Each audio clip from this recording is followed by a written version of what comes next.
Welcome everyone to Comics from the Multiverse, episode 385. I am Peter, and joining me, as always, is Matt. Hey, what is up? This is a DC Comics podcast. We get together and we talk about the week's DC books that we read. And this is the quiet week, but because of the event, it actually ended up being kind of a normal-ish amount almost. We have Titans World. We have Titans Beast World Tour, Metropolis issue 1. We have Titans Beast World Waller Rising issue 1. We have Batman 140, Birds of Prey 4, Shazam issue 6, Poison Ivy 17, Batman Santa Claus Silent Night issue 1, Blue Beetle 4, and I've got Patreon books to do this week, so I'll be talking about American Vampire Second Cycle issue 2, and Batman and the Outsiders issue 9. Which is the talking point of the week because it's the debut issue of Cold Snap. So more on that later. Very important. So that's what's coming up on the show this week. Yeah, a lot of busy weeks recently. Between the new books and the event, it seems like they're keeping us busy on the run up to Christmas. So well, let me say, there's two books that I wish I didn't read this week. So and they both have very similar titles, I'm going to assume. Yeah, one of them's not Batman. Wait, really? No, I'm saying one of them's not Batman. I thought both of them weren't Batman. Yeah, because they both are. No, I was trying to build suspense, though. Oh. Yeah. I'm sorry, it whiffed. Big whiff. But yeah, for once, it might not be the Batman. Might not be the complete, disaster, but it still might be. But man, hooey. I'm making no comments whether or not I feel better or worse about this issue of Batman. I have two other books that I was not fond of reading, so we'll get to those in a bit. But yes, we'll start off with the usual thing with Comixology top 10. Maybe it'll wake Matt up since he's yawned like 5 times in the last 30 seconds. I'm sorry, late night, early morning. I'm trying to get the caffeine in my system going. So here we go. Yes, a top 10 will shoot you up, Matt. That's what's always does. So yeah, look at the rankings on Kindle Comixology for Tuesday and then Wednesday. So we'll start with Tuesday. What do you think the number 1 book was from Tuesday, Matt, from DC? I wanted it to be Batman Santa, but it's probably not. Let's just say Batman. It is just Batman. Yes, that's a correct guess. Number 2 is Titans Beast World Tour Metropolis. So that came out at number 2. 3 is Birds of Prey. 4 is Shazam.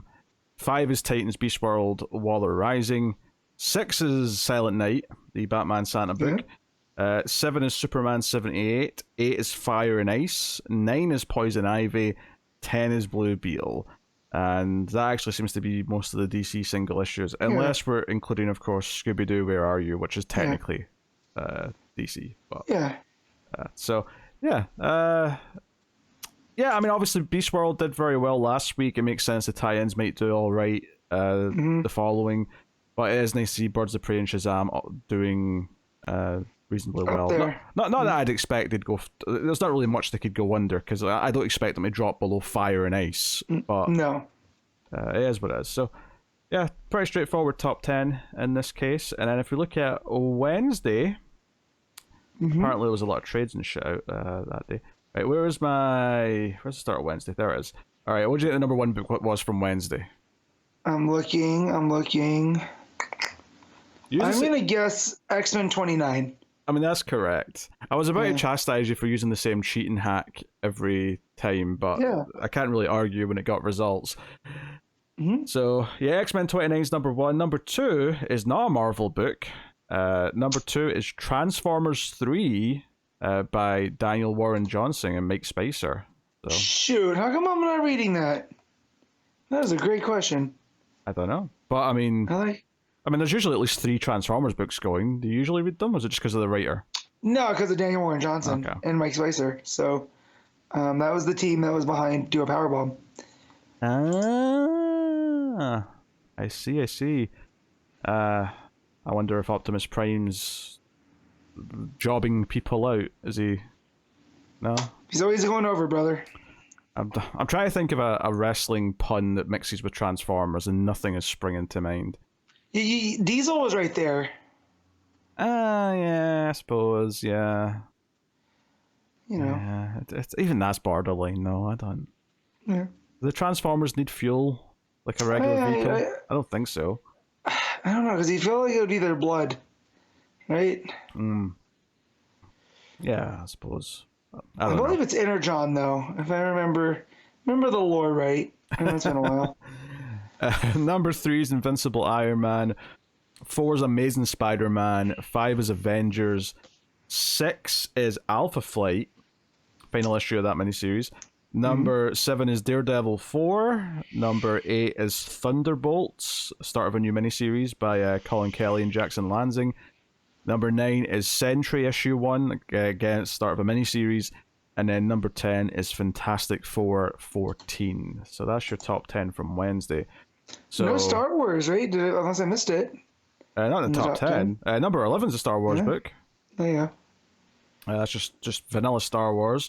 14 Star Wars Dark Droids. So there's a few Star Wars books, but they're all out of the top 10, which I guess I'd really, for a time when Marvel first started publishing Star Wars books like a decade ago, they were big sellers, but it does seem like no, the staples of Marvel Comics now sell better than Star Wars does most weeks. And sports is called regressing to the mean. Yeah. So, you know, they start out big, they'll have a big season, and then it'll drop back to average. It feels like what Star Wars is doing. But yeah, there was 2 of them on there, so I expected at least 1 maybe. So it was kind of a quieter week in Marvel. Oh, interesting. An Ultimate Spider-Man Omnibus Volume 3 came out. And I'm only saying that's interesting because back when I was still collecting physical hardcovers, I had Volume 1 Omnibus, and I had it for like years, and there was no sign of Volume 2. So I'm just happy to see that they eventually got to actually doing more volumes of that, because it's probably going to have a 4th, I imagine. How many issues are in an omnibus? Is it like 50? It depends on the omnibus, but I would suspect about 40 plus. But because they already did like the Death of Spider-Man omnibus, so they did Volume 1, they did the ending, which was like a small omnibus. So I suspect the 4th one would close the gap, and the whole thing would be available in that format. But my days of collecting omnibuses that I never get around to reading are behind me. But that said, though, I did read Volume 1 of Ultimate Spider-Man. I enjoyed it very much. But hey, all right, so that's your Comixology top 10. That's that done and dusted. We can get on to other things. For example, there was one more bit of movie news. The Superman movie keeps giving us little tidbits to talk about. Although this thing's not directly about that movie, more so just about the universe in general, and that is that Sean Gunn, yes, the brother of James Gunn, has been... You mean Calendar Man? has been cast as Maxwell Lord in the new DC universe.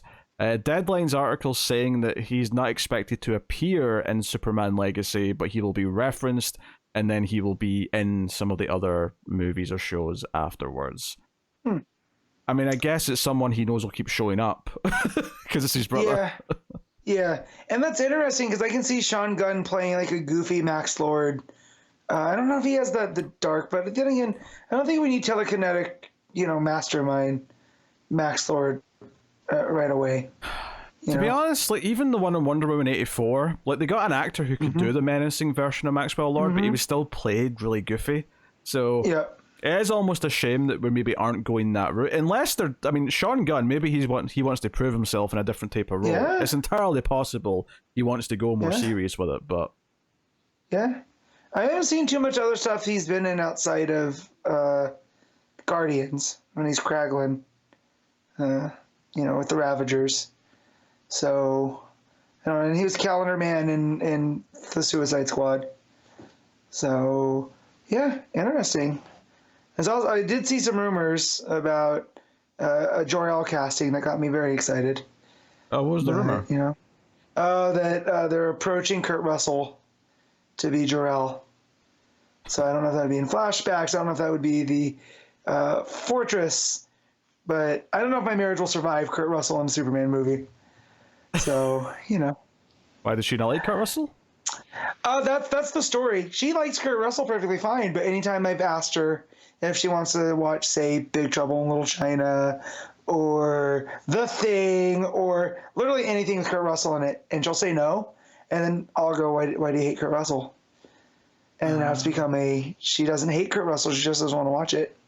It took us 3 years to finally watch The Thing after me doing this stupid gimmick. So, and now it's around. Okay. So if he shows up, then I'll be very excited.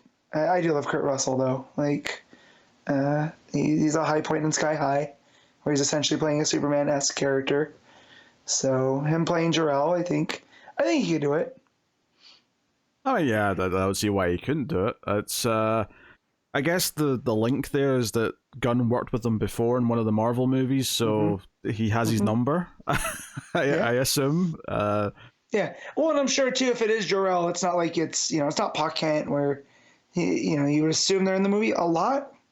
Because again, I'm assuming that Gunn's doing a more traditional approach to Jor-El, and that would be either flashbacks or Fortress, hologram, whatever. Yeah. Also, Pa Kent may already be dead. I mean, that's entirely possible as well. Yeah. That side, him as Pa Kent too, I would not be mad at. He's got a kind of, I know he's not Midwestern, but he has that Midwestern kind of folksy vibe that I can see. But, yeah, I don't know. We keep getting news about Superman Legacy. So it's weird because obviously I'm a bit more hopeful for it than a lot of the other things that are coming, but at the same time, like I'm in a stage where I can't be excited about any of the movies for a bit. Like I can't.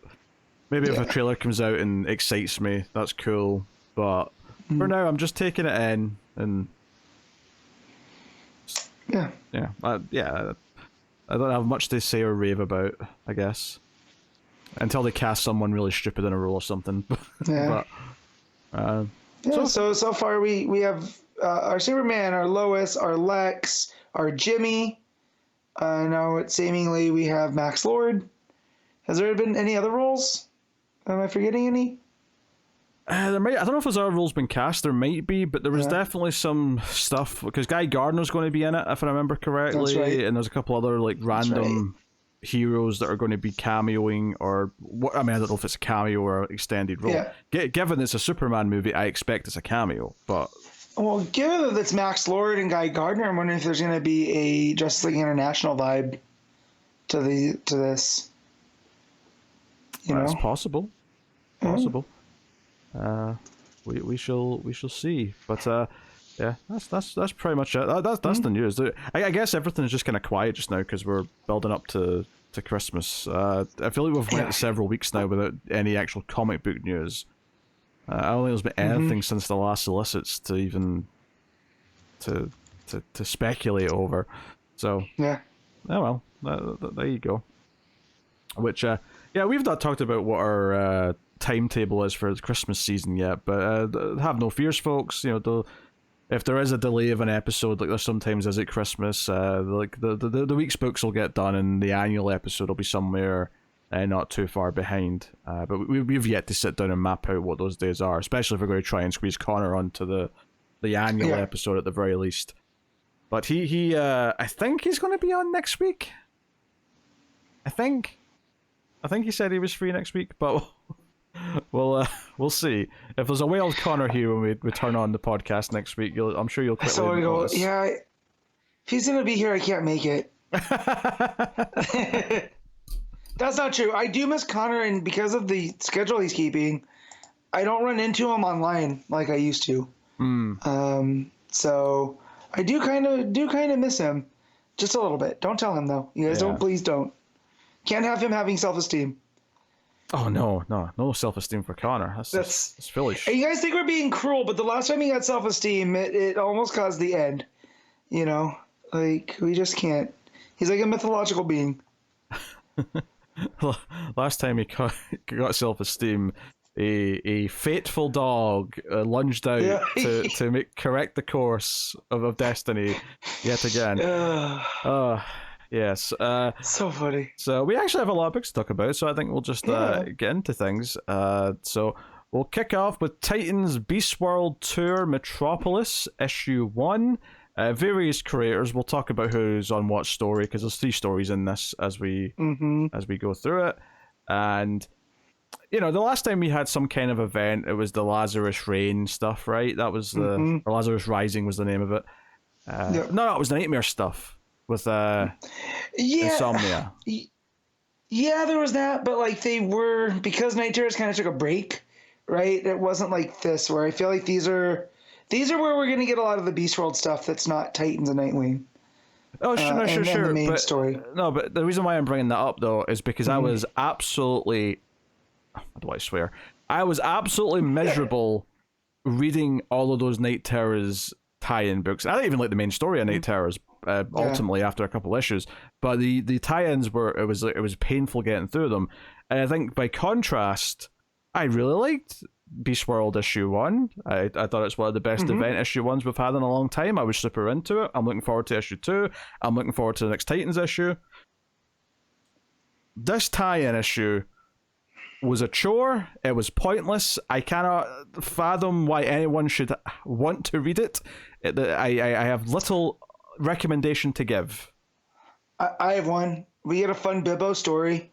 I knew you were going to defend the Bibble story, but it's just there's just nothing. But it's fluff. There's nothing. It's a nothing. Yeah, it's a nothing story that could have been a backup somewhere else, like But also, Matt, can I just point out here as well? There's 3 stories in this, right?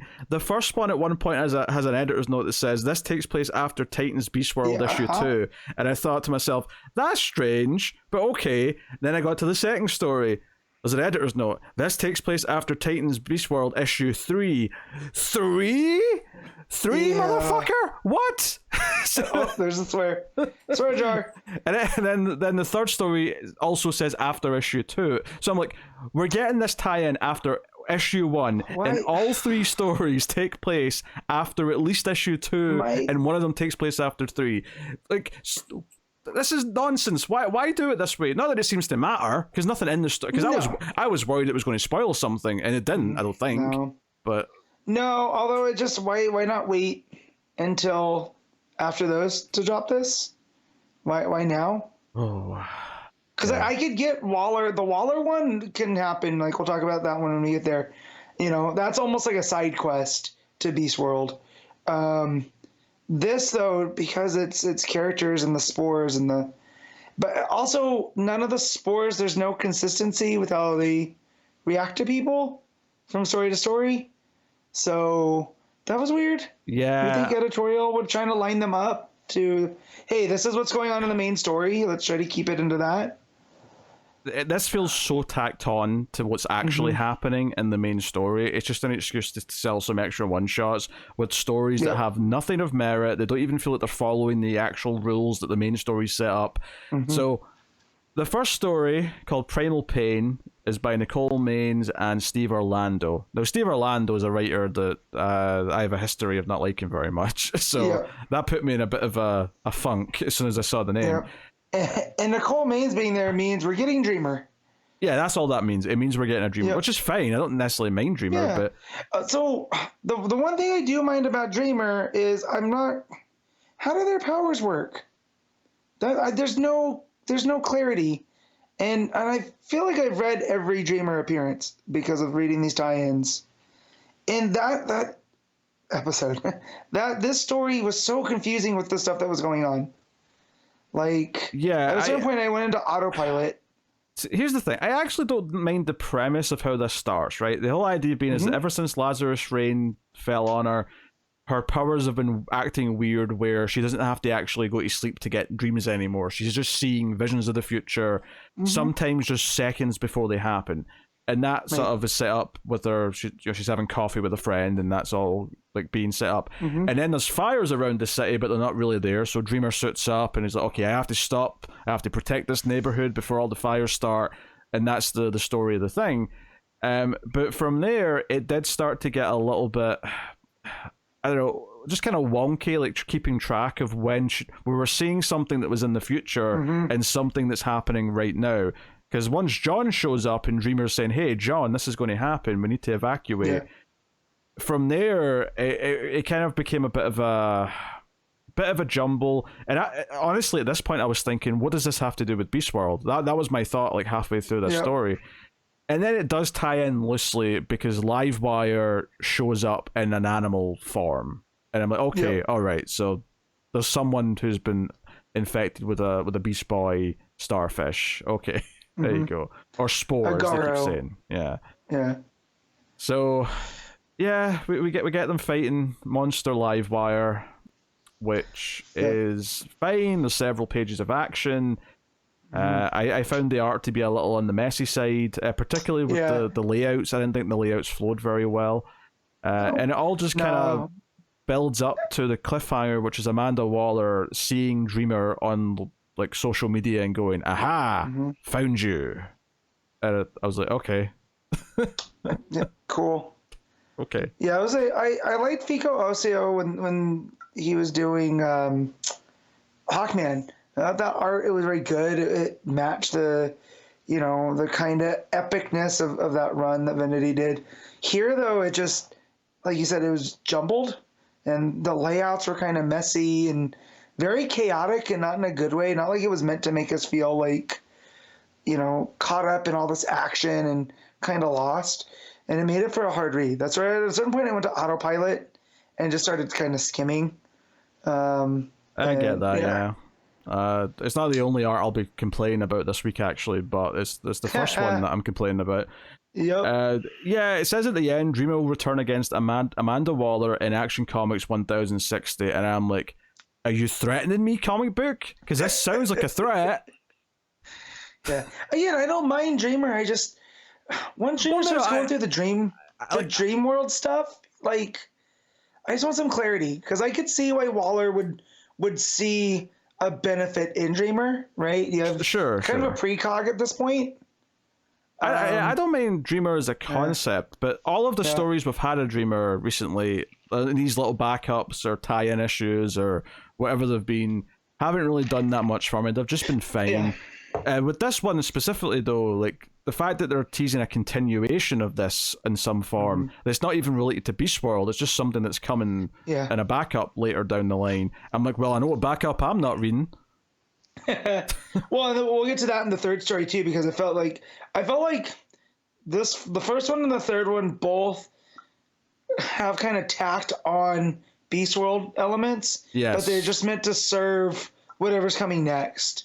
And that's not a good, I don't think, for something like this where you're trying to tie into this event and give these other characters story points in it to make it feel like part of a bigger universe. I don't think that helps out. I think it hinders. No, I like, honestly, this is just a waste of money, frankly. The only people that I would say should even consider wanting to actually get this would be if, like, Dreamer's your favorite character and you just have to consume every time something changes in Dreamer's story, because it does set up this power thing that's changing with her. So I guess that if you really, really care about that, then that's something, but that's really the only thing I can say about it, because then we go into the second story, which is your Bibble story, which is Dan Jurgens. Yeah, with Anthony Marquez on the art. So it's a lot more cartoony, and this story is about how Jimmy's turned into a giant turtle as part of Beast World's ongoing shenanigans. And I get it, because Jimmy's been the Turtle Boy, the Kirby stories, we get it. Yeah, here's my thing though. Do you think any other characters, especially civilians, when they get infected by the Beast Boy spores, do you think they're going to become kaiju-sized, other than this? So far, no, because Livewire, right? Livewire was kind of like a snake, right? She was more of a bird, I would say. She had wings. More of a bird? Okay. I think she did. Then I'm going back now. You're making me question myself. Yeah, because I could say, like, that makes sense, kind of like this, Oh, no, okay. Like no wings, more of a lizard, but she's got arms and claws. So arms and claws, okay. Yeah. So reptilian then, which I could see the electricity and the flowiness with that type of thing. But yeah, I get it. Jimmy the Turtle Boy, I just was like kind of bummed out that that's the route that we're going, because it's not very imaginative. I mean, I don't mind him turn into a turtle. I just don't understand why he's giant. Why he's 100 foot tall. Right, and that's what I mean by the Turtle Boy. That's the Jimmy Olsen thing, as he's a giant turtle, not just if he was just like a Ninja Turtle sized guy running around and Bobo had to wrestle him to the ground. I think I'm gonna enjoy the story even more.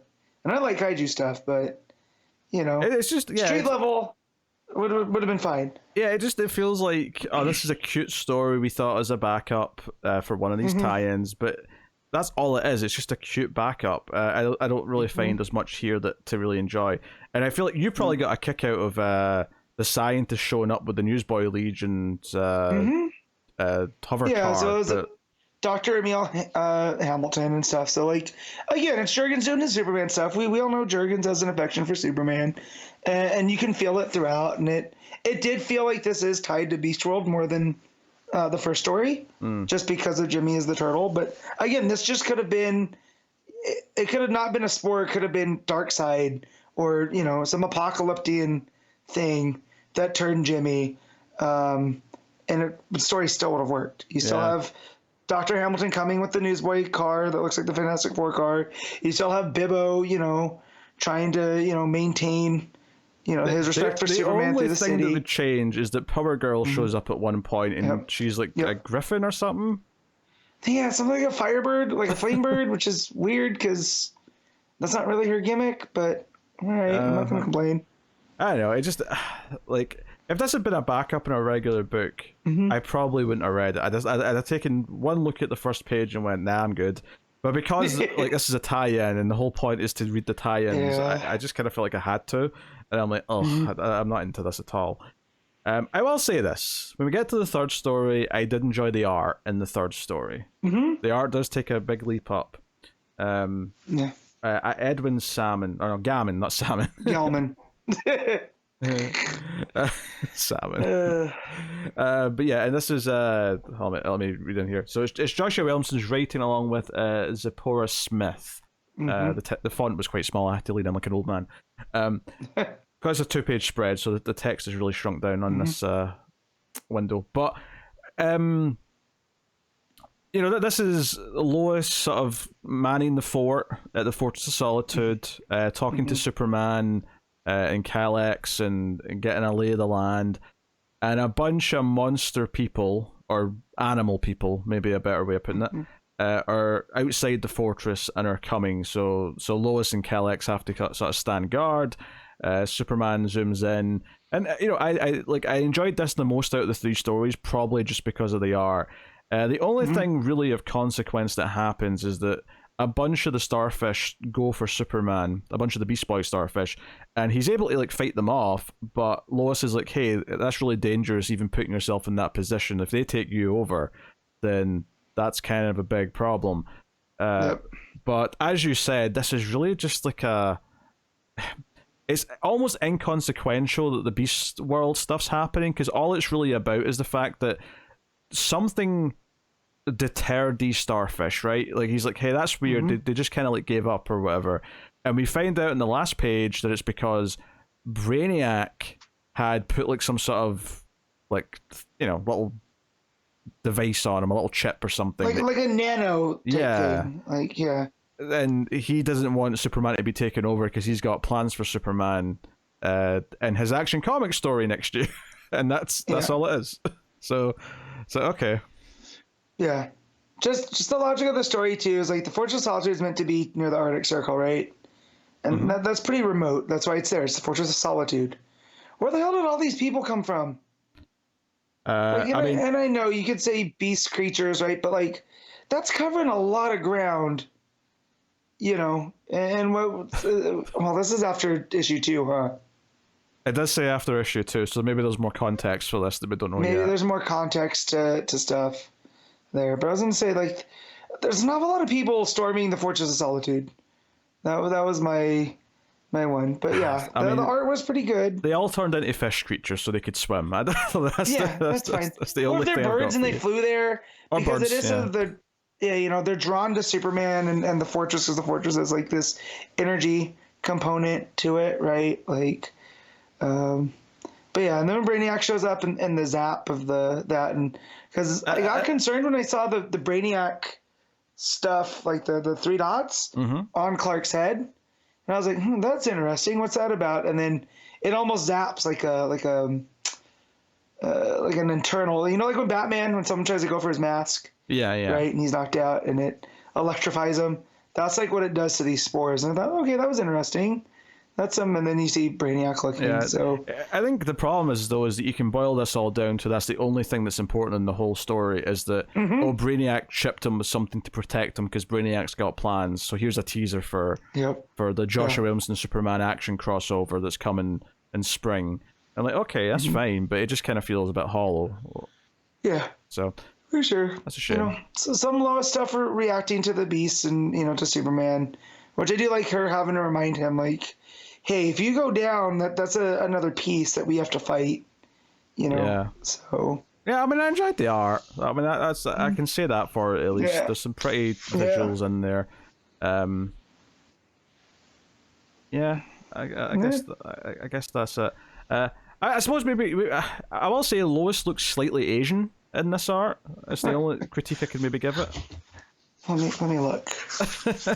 it reminded I read me this early in the week. It reminded me of how like artists will draw, say, Linda in Wally's stories. Mm-hmm. I was getting those kind of vibes, but it's Lois. It's not a big deal. Just a minor. Yeah, I can kind of see that, Yeah. Especially on the page. It's got all the yellow and Superman's flying towards. Yeah, over the water. The right. Yeah. Yeah. Yeah. I could see how you're saying that. Yeah, she doesn't like it's vaguely Lois Lane. Yeah. But I think it sticks out especially when she's in the same panel as Superman because he just looks like Superman. He looks normal. Yeah. And she looks like, for whatever reason, she looks like she's Asian, which is not a big deal except for the fact that she just isn't. But that's not Lois. Right? Like, yeah. So I don't know what the the art is very pleasing to look at though, despite like maybe that little nitpick of someone looking slightly incorrect. But hey. Yeah. Oh God, who's the artist? It's very reminiscent of Lionel Yu. I can see that. Here. I can see that comparison. Yeah. It's got the way that the shading and the color works together and very clean lines throughout. But yeah, no, the art was the standout. This art on this story was the standout of this issue. That was otherwise, I was like, oh man, why did I read this? I mean, I know why, but like, definitely, I was like, I just wasted my break reading this at work. Cool. It was that thing as well. I was starting to read my books, and I was like, "Oh, I've got 4 regular books, but I've got the 2 Beast World like tie-ins." And I'm like, okay, so I'll start with those. And then I started reading this, and I went, "Oh yeah, it's like a 40-50 page anthology style issue." Okay, well, I guess I'm glad I'm getting this out of the way first then. And then it just proceeded to be something that I didn't like for almost the entire thing. So, it was a real shitty way to start the week for the comics. I will say that. So, hey, there you go. That's World Tour Metropolis. Hey, World Tour canceled. The one upside to this is that maybe this is the bottom of the barrel, and that the rest of them. We can only go up from here, maybe not even this week, but we'll get there. Well, yeah. I mean, for ongoing weeks. But before we get to the next one, what are you rating World Tour Metropolis? So, because I enjoyed the second story a little bit more than you because of the Bibbo factor, I'm gonna give this a 5 out of 10. I can understand and respect it, but I'm giving it a 3. There you go. That's how I felt about this issue. I figured I kind of gauged you at around the 4, just so that's where I went little over. But yeah. All right, Titans Beast World Waller Rising issue 1. Chuck Brown writing with Keron Grant on the art. So this is not anthology style. This is just a big one shot, and you sort of alluded to this earlier, that it's kind of a side quest, and it very much is. So here's the thing about this, is that it starts off feeling very separate to Beast World, and that it's not really dealing with the Beast part of it. However, it is dealing with Dr. Hate. And I was having this feeling like halfway through that I'm like, oh, this feels like they're really going up against Dr. Hate in this, and maybe this might be a central reading. You know, whether or not I think it's well done, I'll get to that in a minute. But even if I don't like this, arguably this might actually have consequences and be relevant in something that's good to know for the main story later on, for whatever the outcome is with Dr. Hate. Yeah. Because the whole thing here is that Dr. Hates went rogue from Amanda Waller, and she enlists her nephew to go and track him down. Deadeye. And we get a bunch of other characters kind of getting involved, and notably all black characters. And the end of the issue kind of sets up that, oh, hey, maybe all these black characters are going to form their own, if not team, then certainly some kind of like they said, a network. Network, you yeah. know? And I'm like, okay, that's cool. That's all very good. However, any hopes I had of this having consequence were completely dashed, because by the end of this issue, all that's happened is that Dr. Hate's beaten enough, which, by the way, having him be beaten in any fashion this early in the story when we're not actually at the big part where he's going to pose the threat to the main characters yet is kind of weird. But also the simple fact that at the end of the story, he's just back under Amanda Waller again, and Waller's like, hey, you work for me again, don't get out of line. So if I hadn't read this, and I was just reading the main story, I would just never know that he went rogue and then had to be reined back in. I would just continue as if he had just been working for her the whole time. This kind of feels how she got Dr. Hate to work. If we didn't know from reading the Tom Taylor stuff or the Josh Williamson stuff that Dr. Hate was kind of a character she created, it was almost like she found Dr. Hate and is forcing them to work for her. But that's not it at all, right? So no. It felt like by the end it kind of neatly tied it in a bow so that none of it mattered. So that none of it is going to impact anything in the main story. And I once again felt like I wasted my time. On top of that, I found this to be quite wordy at points. There's some pages that are just riddled with boxes and speech bubbles and thought bubbles. The art, I think, is... I think the art's pretty much a mess in this, in a lot of ways. The art's not bad, the coloring is. I feel like I can see that argument, because the thing that I was going to get to is that there's so many pages in this, especially once more actiony things start happening, where I was struggling to tell what was going on, because there was the way things were overlapping each other, the way the coloring's very aggressive. But I could get the argument that it is maybe the coloring mostly that's the problem rather than anything else. So I had to read this twice, because it did not sink in, because it felt like what I was reading in the boxes wasn't matching the art. So it wasn't sinking in. They weren't working in unison. So like this whole thing with Dr. Hate pulling from this other realm that's called the Kingdom, that's kind of like a hybrid of the green and the red. It's like another dimension, but it's relative to our world that the green and the red is. Yeah, right. it's And Dr. Hate is attacking these heroes to feed off of their energy, right? And then replacing them with these creatures from the green that are like, twisted versions and stuff. And it's just like a lot of the art that was going on the page wasn't matching the words on the page. And I was like, what is going on here? And then finally towards the end, everything starts coming, like the art gets a little bit more clear. And so I don't know if that was a choice, or if that's the choice. Why? What's the word I'm looking for? Like obfuscate everything and make it so unclear. Like it's like handicapping the reader for no reason. My thing here is that there's too many characters. I think there's too many characters to juggle, so we're jumping around a lot, and I think that makes it a tougher read as well. I also think that at this point, we've barely established what Dr. Hate can actually do. So all these weird things that he's doing in this issue, and the way the art's representing it with like all these like shadow demon monsters coming out of him to attack people, I feel like the main story's not established any of this yet. Yeah. So I just found myself getting confused as to what he could actually do and what he was doing, why he was doing it. I mean, we get that he wants to, bring out the Lords of Chaos, and he got a taste of chaos when Beast Boy did his thing issue 1, and that's why he's went off book and starting to do all this. But it felt like it was hitting me with a lot of big concepts. You've got this place, the Kingdom. You've got characters that are all being sucked there. via Doctor Hate's magic or whatever. Bringing Vixen into the story is quite smart, I think, because Vixen, of course, is tied to the red. She's tied to animals. It makes sense that she could be a big player in the story. That's really cool. But and Black Manta is a seafaring guy, and they're starfish. Yeah, sure. Like there's reasons why it makes sense that some of them should be here. Like there's some logic to it. But as I'm reading this, and we're bouncing around all these different characters, and we get to a point where Deadeye's been tasked with setting off an explosive that'll kill the kingdom, but then he's convinced not to do that because this is actually like a really natural place that's supposed to exist, and we have to protect it from things like Dr. Hate and Amanda Waller, and obviously he makes that choice by the end. I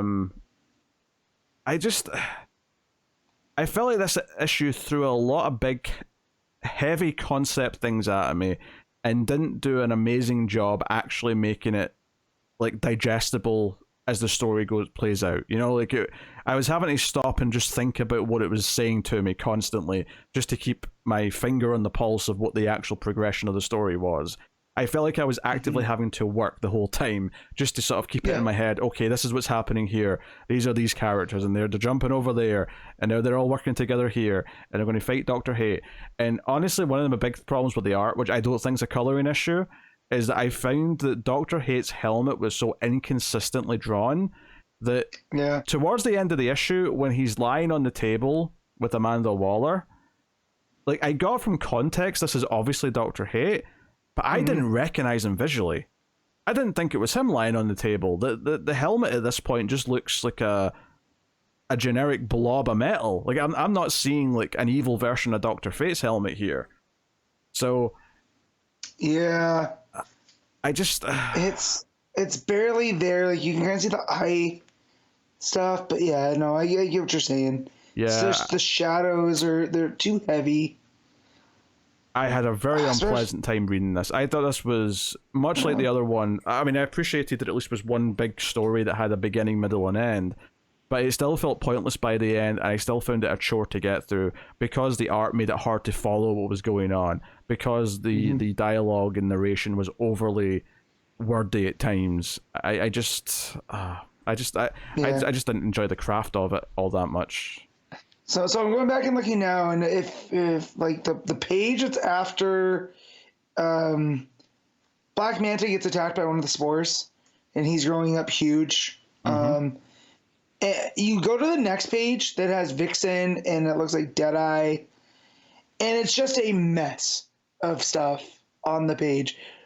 And I feel like there's too many it's almost like there's too many layers at play here. Yeah, it's like they're going for like an explosion of sorts where everything's going up the way from it, but it's just like I don't even know what I'm looking at, really. Yeah.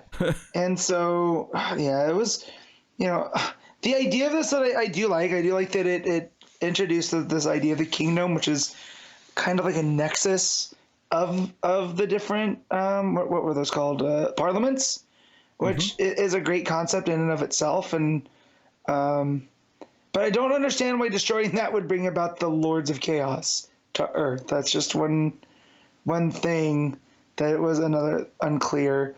Also, Deadeye, I remember that character showing up in it was the same Lazarus Planet issue that introduced the Vigil.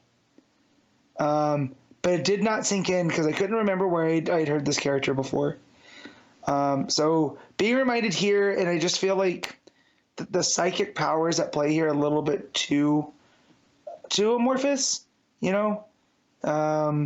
like you have all these other characters, and it's him that's the one that, is having the most impact.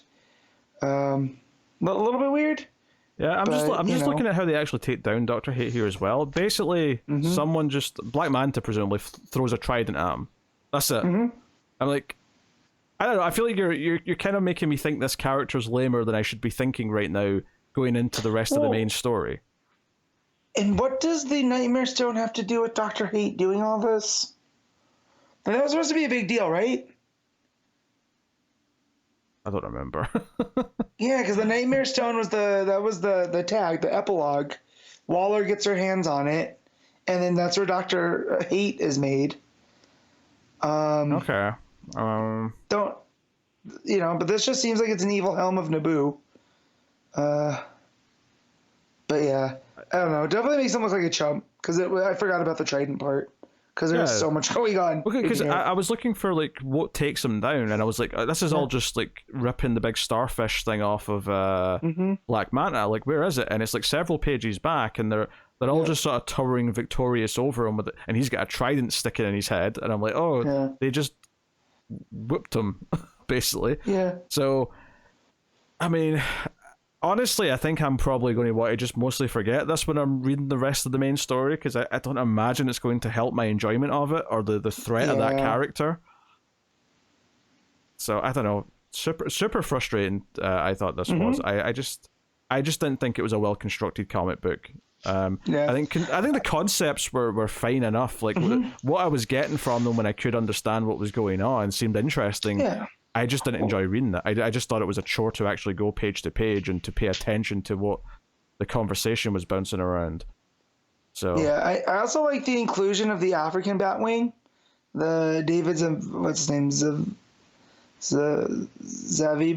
I can't remember, but he's the Batman character that shows up in this, and then that goes back to New 52, and it's one of the stronger titles that started. I forget even who worked on it, but. He came out of the shadows of Batman Inc. And he was a cop in Africa in this very corrupt area. So having him show back up, I did like that. Showcasing these other characters like Vixen and even Black Manta, because Chuck Brown also wrote that Black Manta miniseries that came out earlier in the year. Yeah, which sadly I also had to drop quite quickly. But yeah, so you can tell that Chuck Brown has an affection for Black Manta, because I felt like he was kind of well developed. He stands out amongst all these other characters.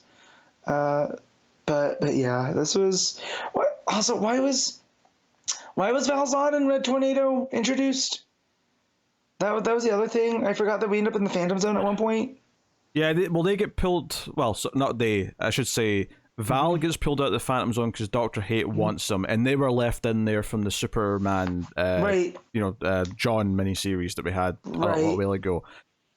Lois, the Red Tornado from Earth 2, was left in the Phantom Zone, so Val wants to get her back, but Val was pulled out because he's one of the characters that Dr. Hate wanted for the kingdom and whatever his plan was. Yeah. So again, another super mystery thing that happened for reasons. But yeah. Just too many characters, but at the end it doesn't feel like it matters in the main story, and if anything you've just made one of the villains look like a chump. So I don't think it accomplishes all that much in terms of the storytelling, and I found it a chore to go through actual page to page, sadly. And I wish it didn't, because conceptually, like I think the kingdom stuff sounds fine. I think the general ideas it was playing with seemed alright. I just I couldn't enjoy any of it. So. Yeah. All right, Matt, what are you giving Titans Beast World Waller Rising issue 1? I'm gonna give this I'll give it a 5. Still, just Yeah, I think I will give this one a 5, because I think while I really didn't like it, it did at least have like a full story on its own, and there's some concepts that are interesting, but I do think it was a chore to get through, and I'm glad there's not an issue 2. I'll put it that way. Yeah, I'm glad that we're out of here, and I know we have some coming up, in other. Hopefully they're better than this though. Yeah. Onward and upward. We have other creative teams on the other books, so hopefully we end up liking them more. But I really didn't like either of those tie-ins this week. Yeah. So Batman 140, legacy number 905. This is Chip Zdarsky writing with Jorge Jimenez on the art. Not to start off on a parade of negativity this week. That said, though, I probably did enjoy Batman more than either of those tie-ins. Yeah, I did love Bruce versus Zernars. Like, that was an interesting thing.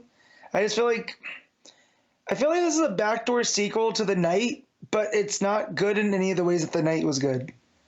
Yeah, it's really descending into because Batman. Well, my big, I mean, I dislike that he's doing that sequel to the Night stuff as well, because it just feels kind of shoehorned in. But my big thing is that I really did not like that second arc where we're in the Other Earth, and I feel like we're just doubling down on the multiverse stuff, and I could not be more sick of multiverse stories at this point. So, yeah, technically, it's all in his head, but all these different Zur-En-Ars were basically clung on to him as he was meeting all the other universe Batman in issue 900. So they're all here. So you got the Michael Keaton Zur-En-Ar, you've got the Adam West Zur-En-Ar, Dark Knight Returns, animated series, all these different Zur-En-Ars. Yeah, the Red Mist, the vampire version. Yeah. So they're all here. They've all latched onto him because he met all the other versions of Batman. So he's fighting them in his mind as Zur-En-Ar is in control of his body and is trying to kill the Joker. The one thing I'll say I kind of like is I do like the idea that the Joker is excited that Batman's got an edge. He's like, oh, you're actually trying to kill me today. Oh, like, I like that because that plays into what I like about the characterization of the Joker. So I appreciate that much. That's the most I liked of Chatty Joker because, you know, I love Sinister Joker. Oh, did you say Chatty Joker? Chatty, yeah. I thought you said Chatty. No. No, as in Chip Zdarsky, like, I don't know. I thought you said Chatty Joker. I'm like, what? No, Chatty, because he's awful talky in this one. You know, he's not that dark, sinister one that we've been getting in the King and Garrett's. You know. Yes. So a good comic book. Yes. Yeah. Exactly. So, but he was kind of here where he's like, oh yeah, I like this. Yeah, hit me. You know, that was nice. But yeah, all the different Zur-En-Ars, which I do love the concept of the Batman as Zur-En-Ar, just as like this backup that in case things go sideways, Bruce can operate. But I feel like we just beat the dead horse, like with a baseball bat at this point. And then we get to the ending, and it's just like, oh, what are we doing? We'll get there. I want to. So the whole thing is that there's after he's been fighting the Joker for a bit, Lucy, the French burglar who trained him and had a bit of a potential romance with him in the night. She's like, hey, Bruce, what are you doing? This isn't you. This darkness is overtaking you. And Bruce kind of like gains control for a minute to like talk to her and says that he's trapped in his own mind. But then Zur-En-Ar takes control again and tells her to go. Because he's got some Joker to be killing. So, yeah, the big thing is inside his head, Batman makes a labyrinth so that all the Zur-En-Ars get lost and can't find them. Which, okay, sure. I think my big thing here is I don't like the concepts that Zdarsky's playing with. Like, and it's almost like hard to critique in a weird way because I can critique some of it, and we've been doing that as we've been talking about the issues. But I think fundamentally, between like the second arc where he's in the alternate universe and then this story, I just don't like the idea. I don't like the idea of what he's doing, and it's making it very tough to get invested in anything. There's other things that are more not objective because they're definitely still subjective, but stuff like not liking Batman's voice and stuff like that. Those are separate complaints, but this is the big thing for me. Is I just so. Anyway, how did this end? Because I don't remember. So Bruce ends up Bruce ends up like passing out from fighting all the Zur-En-Ars. Yes. And and he's just out of reach, and he wakes up and he's like on a table and he hears the Zur-En-Ar voice. Whoa, you're skipping over the big thing here, Matt. What? Batman Nightfall's Joker. Oh yeah. Zur-En-Ar takes full control of Bruce. Yeah, and breaks the Joker's back over his knee, like Bane. Yeah. Oh, I forgot about that. I was like, why are you skipping that, man? That's a pretty big detail. Yeah, I know, because I forgot. Right? And then so Bruce, like, passes out from his struggle, right? And we feel like Zur-En-Ar's in full control, but then Bruce wakes up, like, on a cot, and he hears the Zur-En-Ar voice, and he looks into the Batcave. Oh, yeah, I remember. And now Zur-En-Ar has inhabited Failsafe, which that's back. The Batman Terminator. Which the groan that I let out upon this final page. Here's the thing, though. Logically, the Failsafe robot exists because Zur-En-Ar, right, Was it Zernar or Bruce that did this idea? That in case he ever goes too far, there needs to be something that can rein him back in. So I don't remember. yeah, is the honest answer. I don't remember. So if now Zernar is inhabiting the robot that's meant to go in case he goes too far, yet now he's gone too far.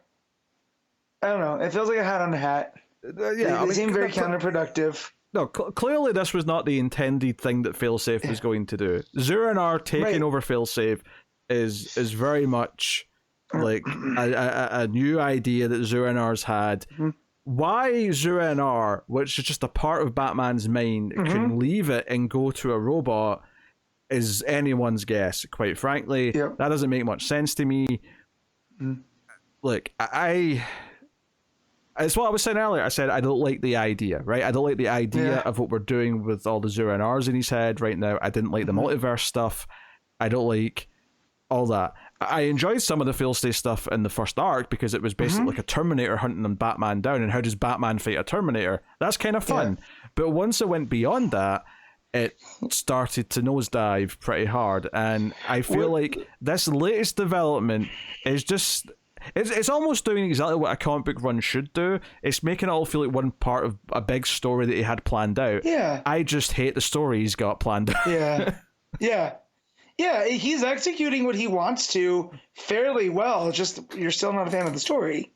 You know, I don't think the execution's the problem. It's what he's executing. I knew we were going to be in trouble when the way that he defeated Failsafe was to get shot with a multiversal gun that sent him into the multiverse. Then we were going. Like, I had issues with him skydiving from low space orbit, right, and surviving because of his cape and cowl and whatever. And a singular sheet of metal, Matt. Let's not forget the key ingredient. Don't let me forget the single sheet of metal. Little did I know that was it. I will say, Jimenez, this is no fault of the art. I feel like in the story is told very clear through the art, especially with the Zernar Batman. And it's cool that Jimenez gets to do so many different styles of Batman. The Batman 66 is very distinctive from, the Michael Keaton Batman. And I will give Zdarsky credit for kind of taking meta storytelling here. Like when Bruce tells the Michael Keaton Batman, well, at least I can turn my neck. Oh, I hated that. Right? No, you didn't like that? I hated that line. It was so forced. Like, I didn't mind it. Like, I am self-referential, tongue-in-cheek, and meta humor. I am so done with right now because everything is tapping into it and has been for the last 20 years. Like, the Marvel movies having to have all the little quips all the time, stuff like Deadpool being popular. I am so done with that sense of humor that this little meta joke of making fun of the not turning your head was such a forced line to me. It's fine if it can naturally fit, but it didn't naturally fit. The idea that this other Batman from this other universe literally can't turn his head, and that's a plot point, is stupid. It's so stupid. And that's why it worked for me, just because it added a different layer to something that I wasn't... No, this is... Not that I wasn't enjoying it as much. This is nostalgia fan wanking. Yeah. That's what this is. This is, hey, we're going to reference to Michael Keaton's Batman to pop you all, which is my problem with all this Zuranar bullshit, is it's just an excuse to have all these interpretations of all these other versions of Batman. You know what? Yeah. We all saw Spider-Man No Way Home, and it was a cheap trick in that made everyone convinced that was a good movie. And here we are in the Batman comic, and we're trying to do it with that too. And I'm like, no, because it overstepped the line for me. And I know this happened before when he talks about the toys, because I do, and something along the lines of all my toys, right? And that's where so just the counter to that Bruce hits him with that he can't turn his neck. I thought it was well executed there. And then the way that he takes out the vampire Batman, with the stakes, talking about, almost like he almost like there's a religious thing to it though too. So that was a little bit wonky thinking about it on the other way. But yeah, I just basically want to talk about Jimenez's art and how, despite the story being all over the place, the art's still pretty good. Yeah, the art is obviously very goes. solid. Jimenez knows what he's doing. It's a credit that we instantly get who all these different versions of Batman are supposed to be. Mm-hmm. That's all very well done. Yeah. Do you know what? I'm glad you brought up that turn your head thing, because I'd forgotten about it, and you angered me as soon as you said it. I was like, oh, that's right. That pissed me off. We're going to have Pete Zernar. I'm glad Pete you did. Zernar is going to come out. Yeah. That's my secret. Yeah. I'm always Zurenar. Yeah. So, I hate conceptually what this is. I just really do. Like, Batman finding strength at the end, that he is more than just Batman, and that's part of what makes him who he is. Mm-hmm. That is a fine sort of capper to like what Batman should learn at the end of an arc like this. I just did not enjoy the journey. I did not enjoy what felt like a bunch of cheap, fan servicey things, and I just conceptually, I don't like this run. I don't like these ideas. They're just not what I want Batman to be doing or what to be. And you can put Batman in a situation that I wouldn't have picked for him, and it might still work. Like Jason Aaron's books only had one issue. Off-World. And I didn't love it unconditionally, but I definitely enjoyed it a lot more than this. We have a book later that we're talking about where Batman's friends with Santa. And it's better than this as well, yeah. Yeah, good. That's what I'm saying. Like, it's not the circumstances, it's how you tell those circumstances. And yeah. So it is the execution. Yes. Did you read the backup? You said it wasn't the execution, no. Then you just said it was the execution. Yeah. I'm not talking about this one. I've worked myself into a shoot here. I don't want to talk about it either, to be honest. No, I did not read the backup, because when I got to the end of this story, I said, F this, I don't want to read any more of this book. Yeah, so it's Vandal Savage. He can't leave Gotham and still remain immortal, so he's going to start making moves.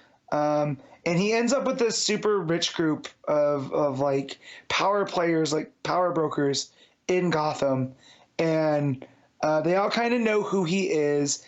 And it all adds up to them being upset that Selina was able to train all of those thieves to steal from them. So now them being the rich people of Gotham are going to get their revenge by flexing their muscle even more. And Vandal Savage is kind of going to be their figurehead in all of this. So it's almost like the kind of Court of Owls adjacent, where they're going to be trying to run things from the shadows. And Vandal Savage is going to be their guy, because he ends up one of the thieves that works for Selina ends up with them, and Vandal Savage crushes his head in front of everybody, and they're like, "You see, that's what we need." And let me just double check. And then at the end, so the main guy that he's talking to is this kind of looks like Deathstroke. His name is Leonid Cole. And he's the one that's talking to Vandal Savage. So at the end, after Savage crushes this man's head, they go back to the kitchen to talk. And he goes, I need to know how much do you know about that police commissioner? And it's an appointed position. So it seems like they're going to be making plays now towards Montoya, which I think is the biggest takeaway from this. Now is it's going to have Vandal Savage against the Question, which during the Rucka stuff was some of my favorite. So if it kind of touches on that, I'll be okay. The art is by Mike Hawthorne. So that's why I was asking if you had read it, because I know how much you love Mike Hawthorne's art. Was that sarcasm, Matt? Yeah, it was. Okay. But yeah, so it was. I would say I enjoyed the Vandal Savage story a little bit more than the Batman story, for whatever that's worth.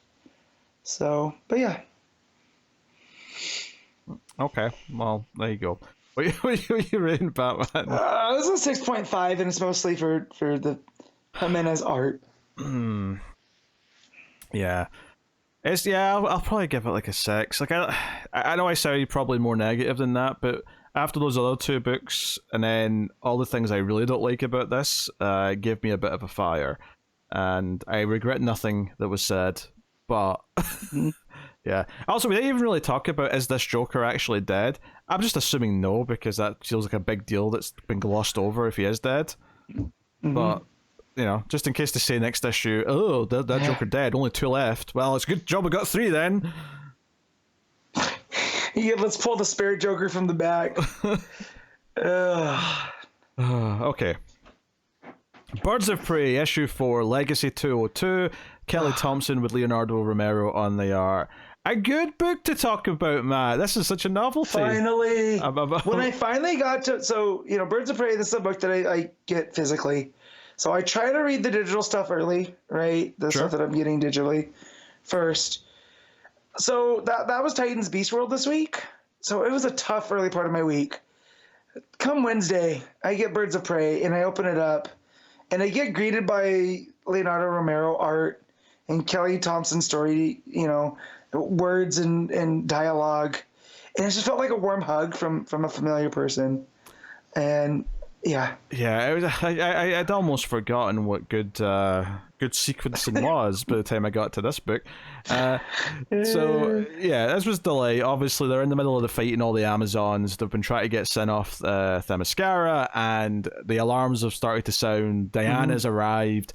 And a big chunk of this issue is the various fights as, Zealot tries to keep Diana busy whilst the others are trying to get away, which leads to a bunch of really fun sequences, one of which is Barda taking on Wonder Woman and doing relatively well because she's Barda and she's a big tough bitch, So that was good fun. My favourite, though, is probably, it's quite quickly after that where there's a swoosh and then Diana's like, what was that?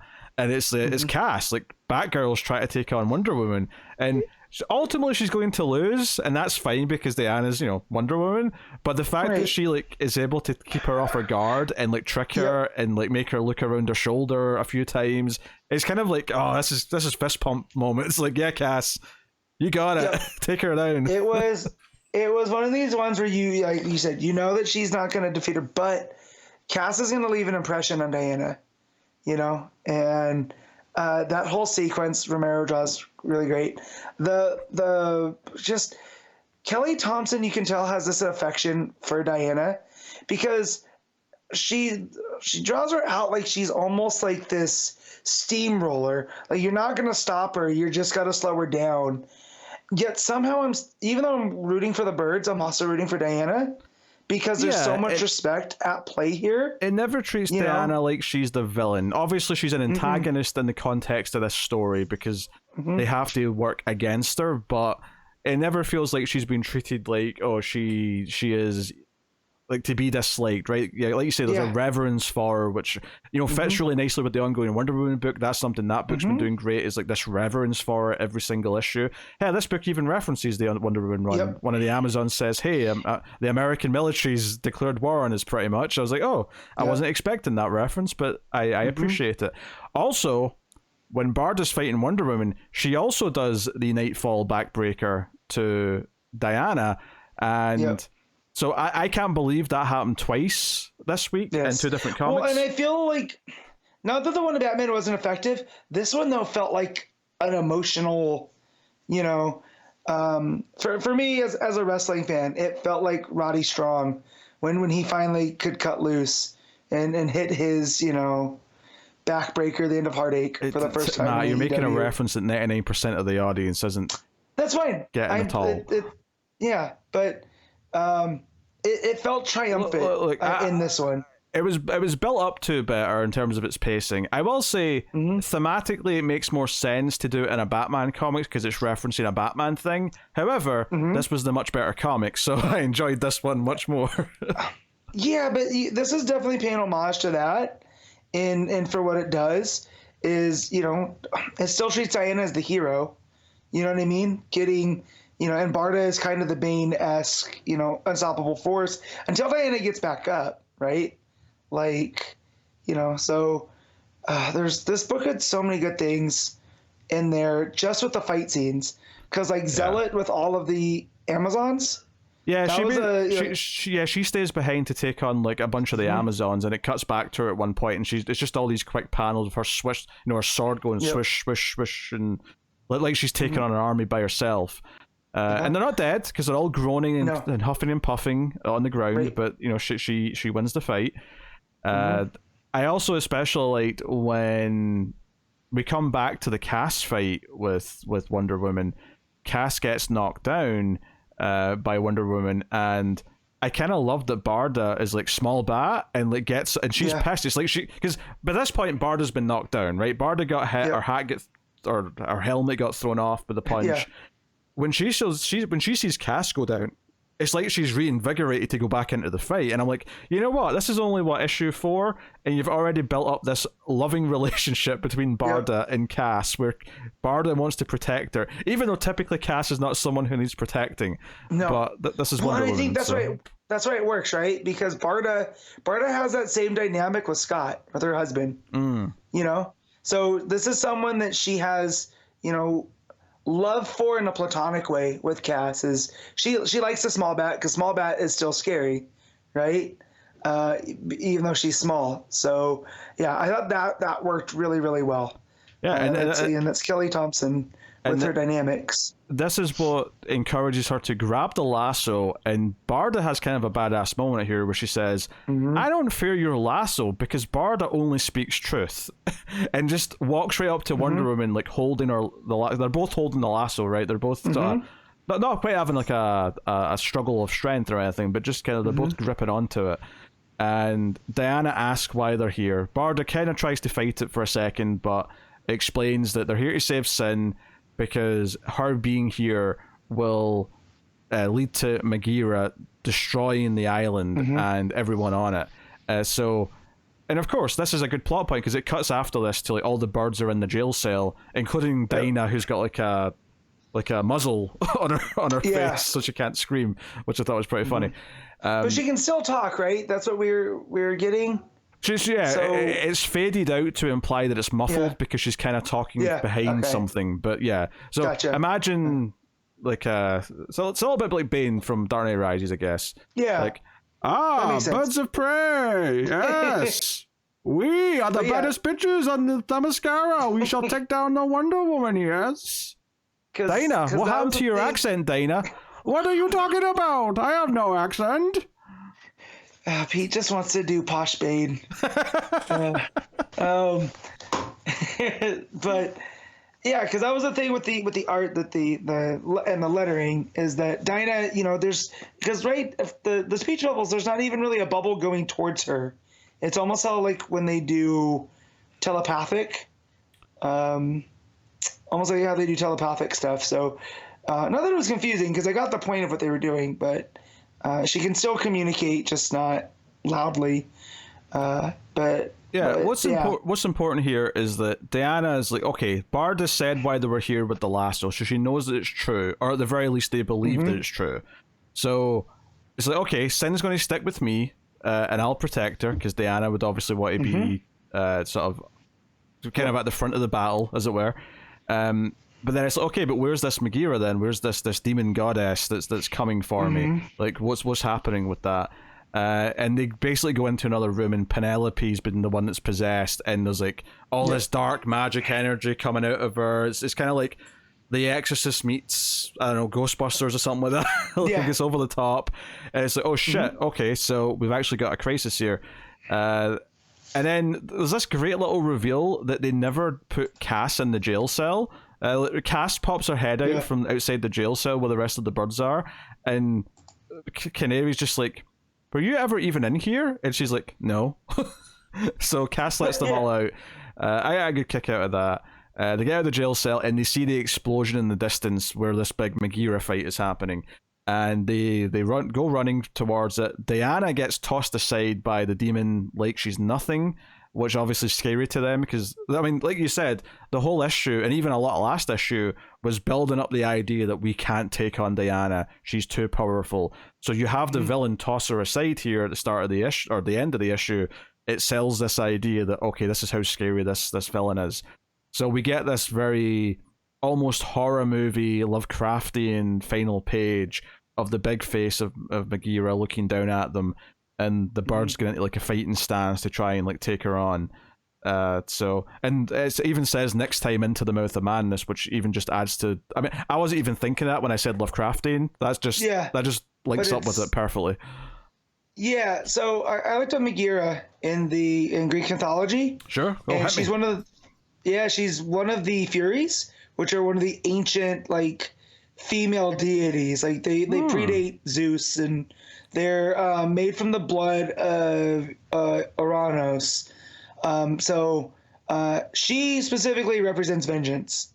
So I feel like this is. It's interesting that we're doing, that word fury popping up when Barda, of course, like obviously not the exact same thing, but the idea of that word being there makes me think that her being on the team and this being the villain is a very intentional choice. Yeah. So in the same way that Zealots had her whole thing with the island, and she's not allowed to be here, and she doesn't want to kill anyone, and she did the whole spell thing to make sure she couldn't. It feels like they're doing interesting things to make it feel like every member of the team is in some way relevant to what's going on. I mean, we've not had it for all of them yet, but certainly a few of them now. Black Canary always had it because it was always her sister that was in trouble. That's right. So and this is her mission. But yeah, so being also that she's the deity of like vengeance, that she's represented, she's almost like this concept that's as old as time itself. I feel that really adds up to the level of what they have to deal with. So yeah, but man, I'm so glad Kelly Thompson's writing this book. Yeah, the visuals of Megara towards the end here, with all the swirly kind of almost vines that are coming out, if you want to call them that. It has it looks very Eastern influenced in its design. That's really cool. If I'm looking, I think the art throughout the book obviously is very good. Romero's done such a good job, and I think there's that great 2-page spread that we kind of looked over because it wasn't really relevant to the other fights we were talking about. But whilst all those other fights were going on with Diana and Cass and Barda, Dinah, Harley, Sin were fighting against just random Amazons, and there's a great 2-page layout. And I think every issue's had a page like this, actually, now I think about it. Yeah. Where there's multiple versions and they're having the conversation throughout the fight, and there's no panels, it's just sort of going through it kind of... Like if this was in Nightwing, all the past versions would be faded out. But in this book, they don't do that. They just have them all be there, but you follow the conversation going down the page. But when you follow it too, because each of the characters gets closer from the background to the foreground. Yes. It makes it very cinematic because there's a flow here that as you read it, you almost feel like the camera's like tracking back, and you're revealing more things as we're going. Yeah. And they do that purely throughout just the positioning of the characters and their speech bubbles. That's all that is. So it feels, unlike that Amanda Waller book, or Waller Rising this week, which felt like I was struggling to follow things at times, this made it look so easy. And it's not easy. A lot of thought went into this, but it make it look easy. And that's the impressive part. Well, and that's the thing too, is it was nice when we get here that this book just flowed. After reading those two Beast World books that were kind of slogs to get through, reading this, and it was a breeze, and just pleasant, and all the character stuff feels satisfying. Like it was definitely, night and day, comparatively. Absolutely, it was absolutely night and day. So, yeah, that's Birds of Prey. Really excellent. It's becoming one of my favorite monthly books from DC. What are you rating issue 4, Matt? This is a 9. Yeah, I'm trying to just like play devil's advocate in my head and see, can I argue against that? Is there a reason to go lower? And I don't think there is for me. I think it's arguably the best issue it's had so far. I'm going to go 9 as well. Yeah. So, very good. Shazam, issue 6, Mark Waid writing with Dan Mora on the art. So, last issue of this ended with Freddy dropping a bombshell saying that he would take the Shazam power instead, and he would happily work for the gods. He would be their puppet. He would willingly do that. Which, this first few pages, before we get to the rest of it, this first few pages where the gods start saying how much they love Freddy, because he's like, oh, Frederick the Loyal, go Frederick! Like, them cheering him on because he's willing to be their puppet was making me laugh. Like, this book is so funny. And it is. It's been getting funnier issue by issue. And it's just like, the tone of it, with like, just how zany it gets. Like, there's bureaucratic dinosaurs, and it works, right? There's these petty gods that are front running, and again, just everything works, and it feels like it's definitely geared towards an era, but it also feels fresh, right? Like, this feels like from what I've read about the big red cheese of Shazam, and back in the like 50s when it was outselling Superman, it felt like it was doing a lot of this silly stuff, but Waid and Mora are doing it so earnestly that it still just works. That's the thing. It's filled with comedy, but it's also earnest. None of it's like particularly meta. It's a lot of it's just coming from the interactions. They've set up these god characters to be these petty assholes. So them reacting to all this was really funny.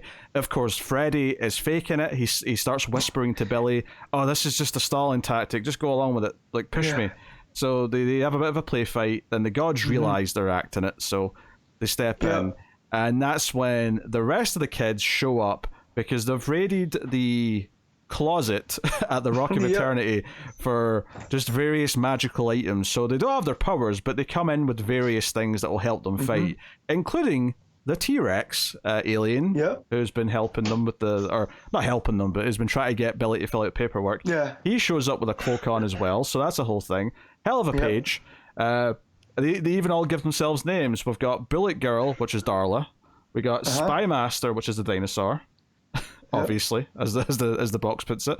Mr. Atom, who's Pedro, and he's got like a sort of shinobi knight armor thing on. And then you've got Eugene the Invincible, and he's got like a sorcerer staff type thing. So, and the gods all start laughing, and from here, like, a lot of this issue is this big fight between them and the gods, and it's genuinely really endearing and really funny, because the gods getting pissed off at them, or, in fact, the funniest moment of the book, the funniest moment of the week, for easily, is Billy gets like a magic club given to him from the other characters. He walks up and says, "Hey, Achilles, how's that heel doing?" And then there's a close-up panel of Achilles' eyes just going wide as he goes, "Eee!"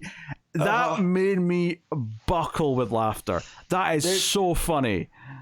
And then shortly after that, Darla, who's wearing the Bullet Man stuff, where it's just launching head first, right? That's the entire thing. She goes, "Didn't he know about head injuries?"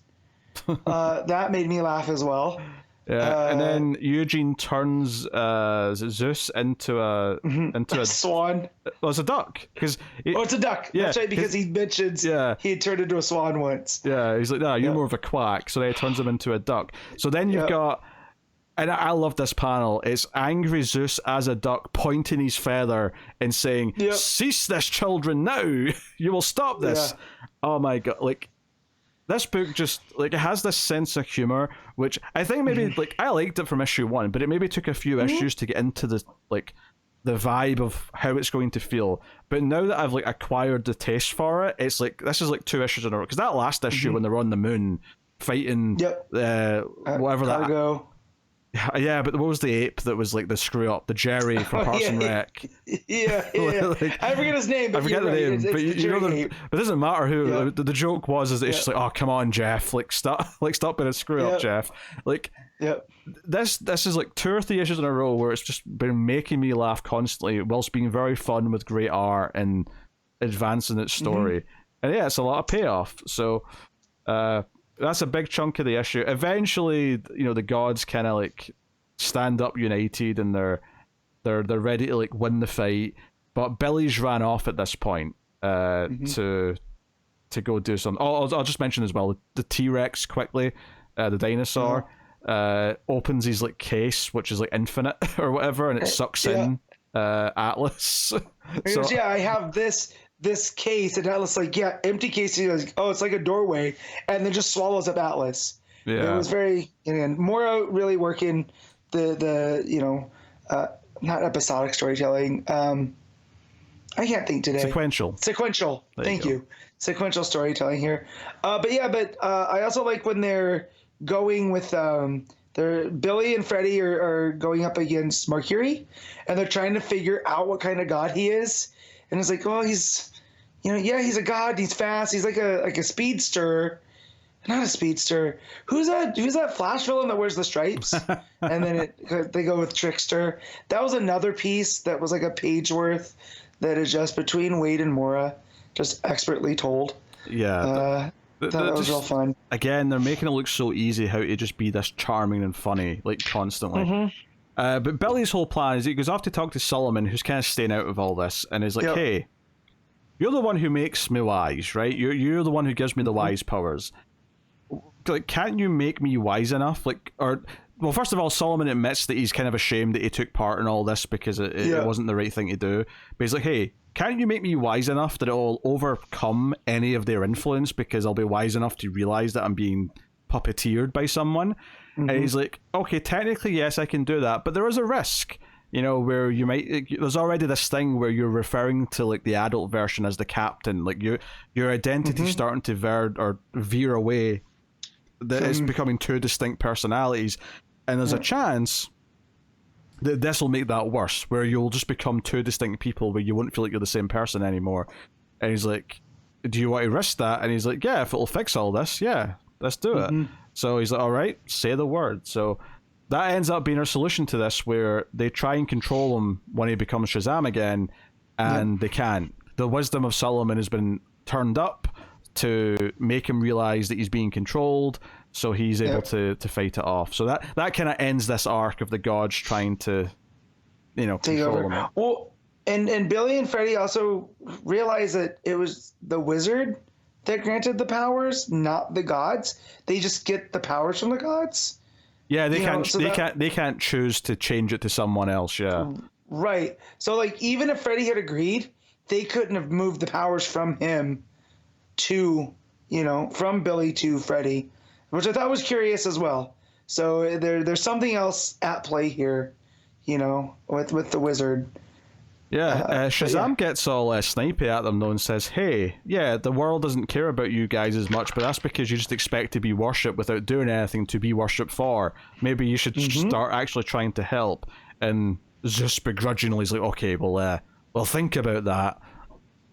Peace out. we're leaving. Boy. Yeah, so, which leads to an interesting thing where seems like they want the dinosaur to stay on, because he's really excited by the closet in the Rock of Eternity with all the artifacts and shit. Yep, and because he wants to organize it because it's such a mess. Yeah, he's all about the order and the chaos. And Billy's like, hey, all right, we can hire you. So it seems like we're going to keep him around as a supporting character, which is awesome because it's fun having a dinosaur around. But it also leads into what we're doing next in the book, because he mentions there's a problem with all this, though, that I've been taking a while, so other dinosaurs are going to be coming to like see what I'm doing and sort of deal with all this. Cut to a bunch of dinosaurs in a spaceship looking for Billy's house. And then I think my favorite part of this is this, okay, find exactly where to go for this Billy Batson and we can take care of this. And someone's like, the form never got filled out, so we don't have the address. And there's just a panel of a dinosaur yelling, the paperwork piles up too fast. Do you know how hard it is to hold a pen? And that made me laugh as well. That was a great joke. Yeah, I think there's something really funny to me about an entire society that's built around T-Rex shaped dinosaurs, but they don't have a different writing instrument that's easier for them to use with their bodies. They're still just using regular pens, and that's what the joke is, and that's pretty funny. And they're wearing human-esque clothes as well, because when the one showed up at their doorstep, he's wearing a top hat and monocle and stuff. So like, and they're driving around classic flying saucers, that look like the 1950s. type thing too. So Yes. there's so much at play here, and yeah, they're called the Auditors. So and they're looking for Billy, and right they tracked the signature from Shazam, right? Yeah, but they don't go to Shazam. They incorrectly go No, towards Kandak, and Black yeah, Adam rips a hole in the ship and says, "What the hell are you doing here, you bastards?" And that's the yeah, cliffhanger for. I'm paraphrasing, of course, slightly, but yes, but yeah, Black Adam's not very happy that these dinosaurs have shown up. So yes. that's where we're going next. It says next time the Captain versus Black Adam with space dinosaurs.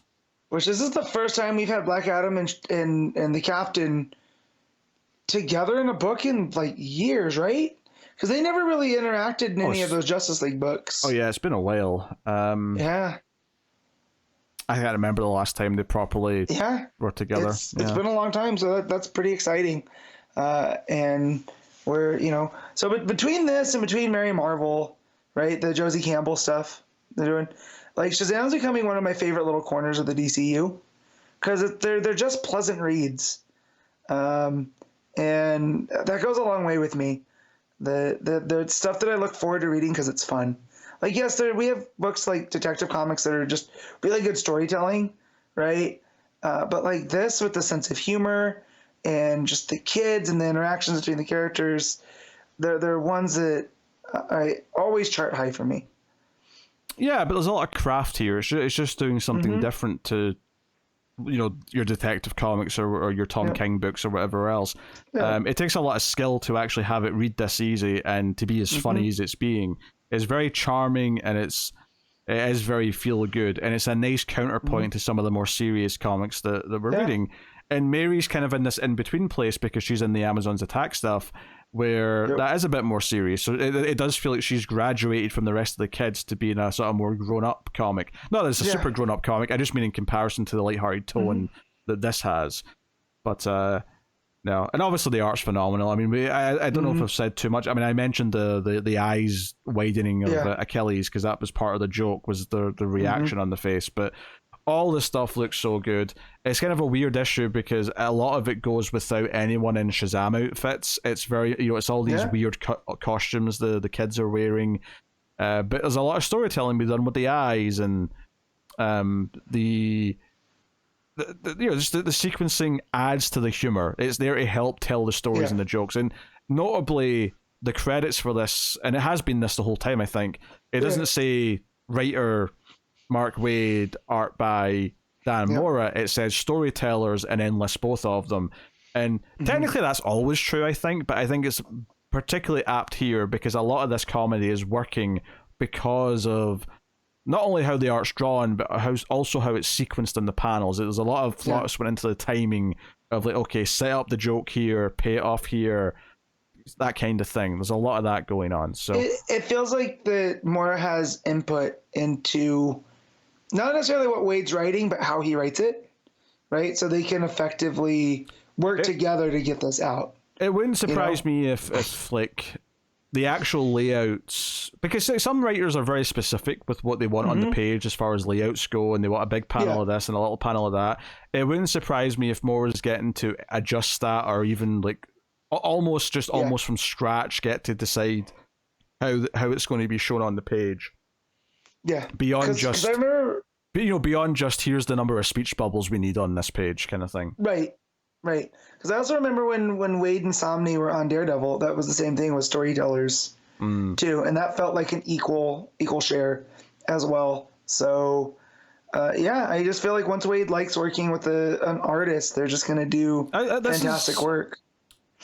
Because this is similar to, I don't remember the exact definition, but back in the day they referred to it as the Marvel method, which is where it was a lot more free form for the artist to like interpret what to do, whereas the more traditional thing was the writer specifically saying page 1 panel 1, page 1 panel 2 kind of thing. So and it makes sense that that's evolved over time as well, because back when comic book writing started, the layouts were a lot more straightforward. They'd be all boxes, whereas now you get crazy layouts where things are like overlapping and whatnot, so you feel that the artist does have to have a bit more input in that.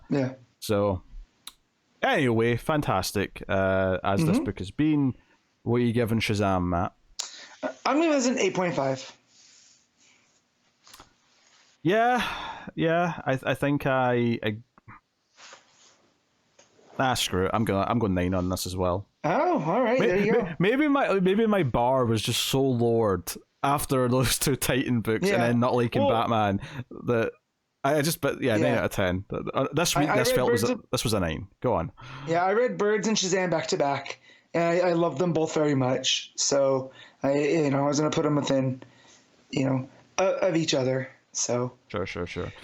All right, Poison Ivy, issue 17, G. Willow Wilson, with different artists this time, Luana, Vecchio? Yeah. I'll do my best. But this is a Matt only book, so take it away. Yeah, so I'm going to go off on Vecchio, on the art, because I've loved Takara.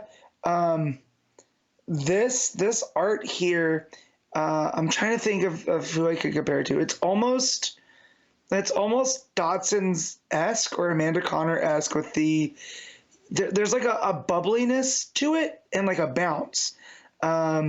And it really adds layers to Pam, and we'll get to Croc because Croc's the main character in this one. But it really just adds a layer to the storytelling that, Takara's stuff is very, DC typical. It's heavy in the shadows, and it's always some of my favorite art. But here was a nice change of pace.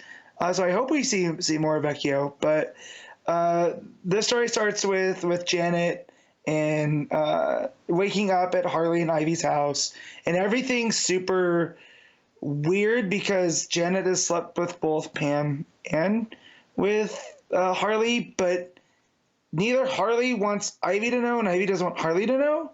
So Janet's this poor lady in the middle, and so she's walking on eggshells, and Pam's like, well, I gotta go. I've been having these weird dreams that all the people I've infected with spores are going to be converging on Gotham, so I need to get a cure before, they get here. And as we know from the last issue, they're, waiting on the outskirts of town, slowly making their way in. So when Pam leaves, Harley looks at Janet's like, look, we're just not going to talk about this. What she doesn't know won't hurt her. And, Janet's kind of looking at Harley, is like, well, she doesn't know what else we've done. And, as that scene ends, Janet's just like, oh man, I'm breaking so many HR rules here. Because remember, that was her role when Ivy had saved her, was she worked for HR.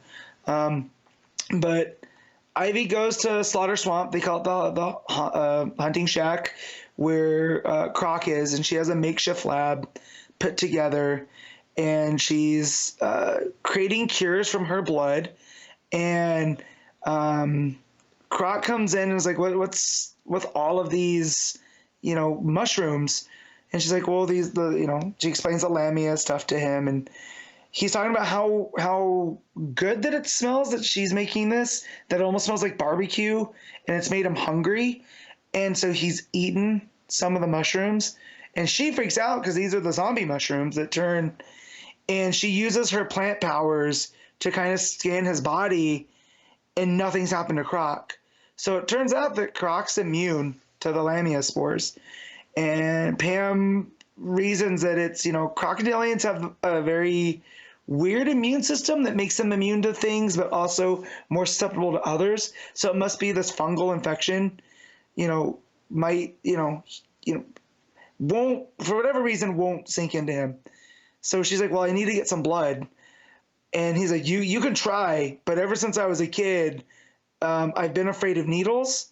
And she's like, well, you're an adult. You fight Batman. Like, we can get through this. And it just made me think of Connor, because he goes, it's not so much the needles themselves, it's the look of them.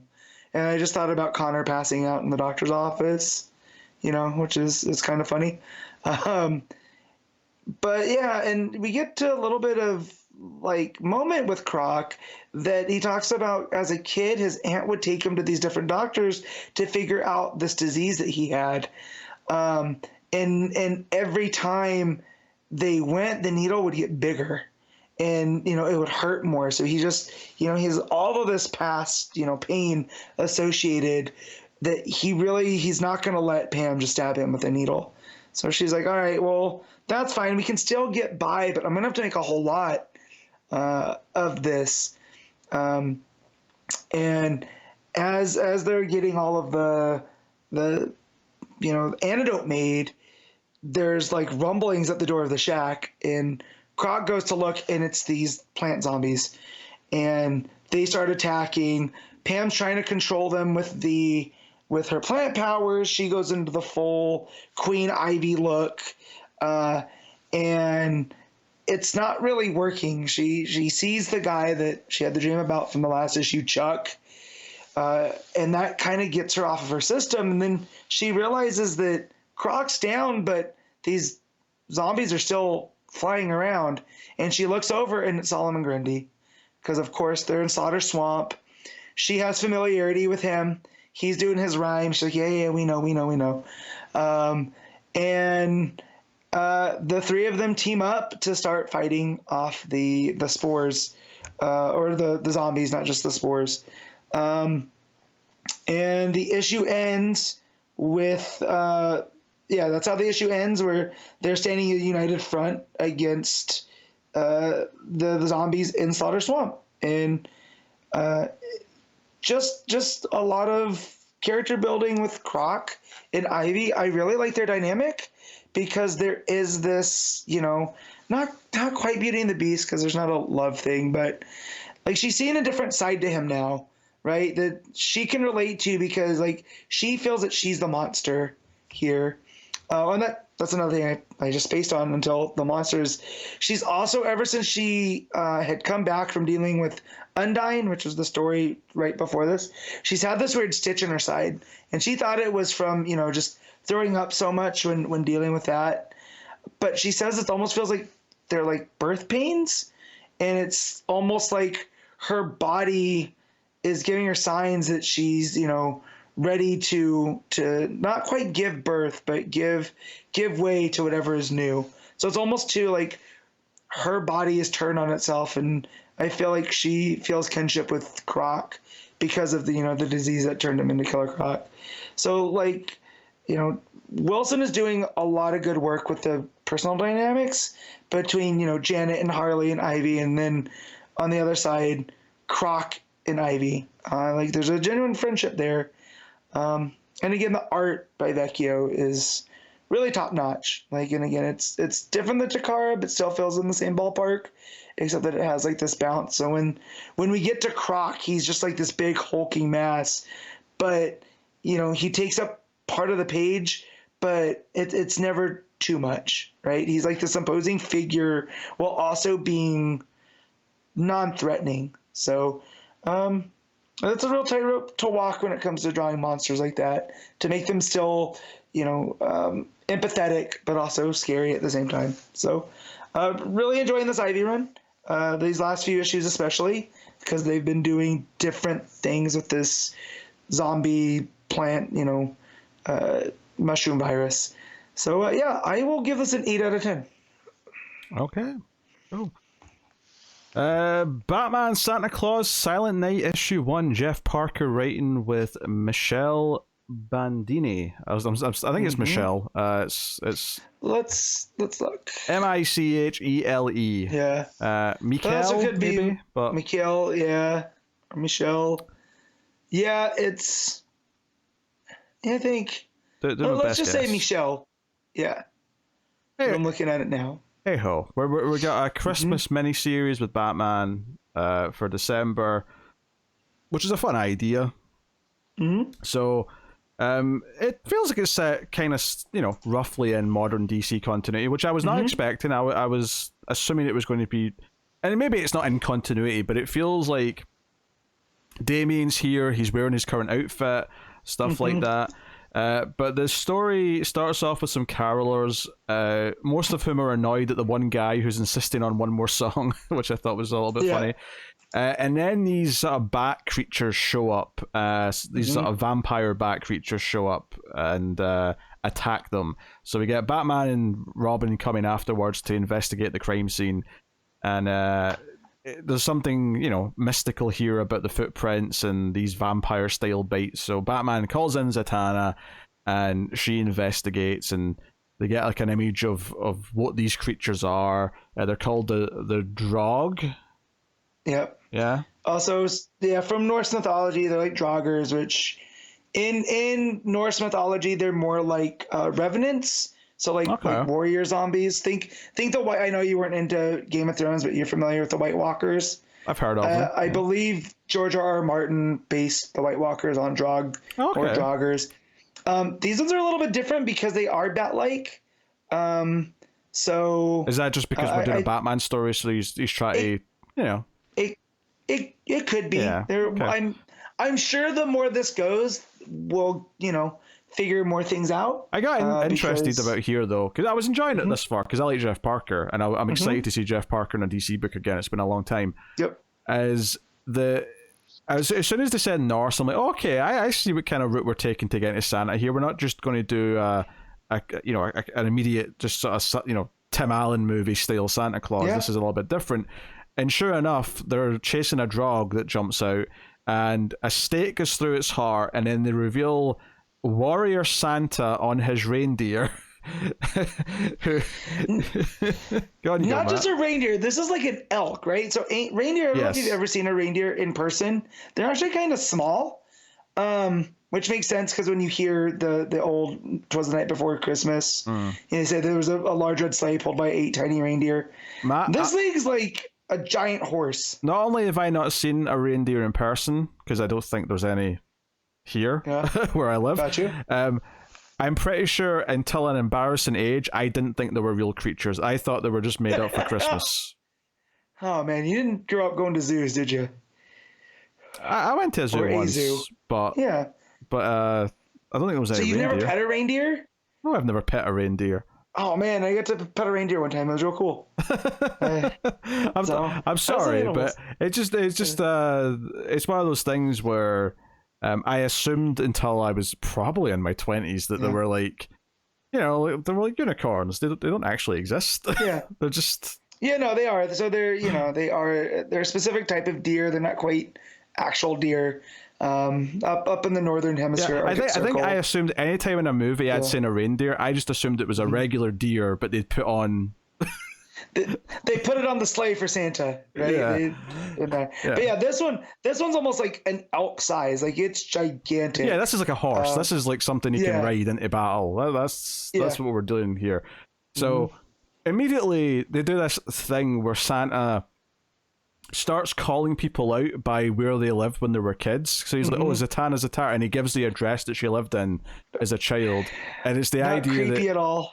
Well, I mean, okay, out of context it's creepy, but it's this idea that he just knows where everyone lives as kids. And then sure enough, when Batgirl and Nightwing like come out of the story and he meets them, he's like, "Yeah, Dick Grayson." And is this just Bruce Wayne's address that he gives Dick Grayson?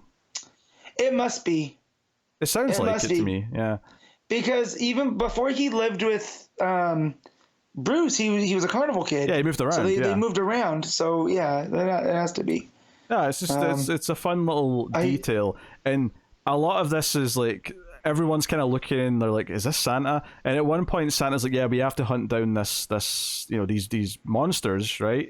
Batgirl I think chimes in like, "Wait, aren't you busy soon? Because it's like Christmas," and he's like, "No, I've not actually had to do that in decades." And I thought, oh, so in DC continuity, assuming that they're actually trying to fit this into continuity, they're saying that Santa is real, but because commercialization and parents buying their kids gifts has taken over in the last century or so, he doesn't have to do it anymore. Yep, and I like that. So the Santa myth is one that I really love just because of where it comes from, because it really is a melting pot of different cultural ideas, right? Just the name Santa Claus and Saint Nick. There's a lot of different religions coming into like. So the fact here that like this is a post-commercialization Santa.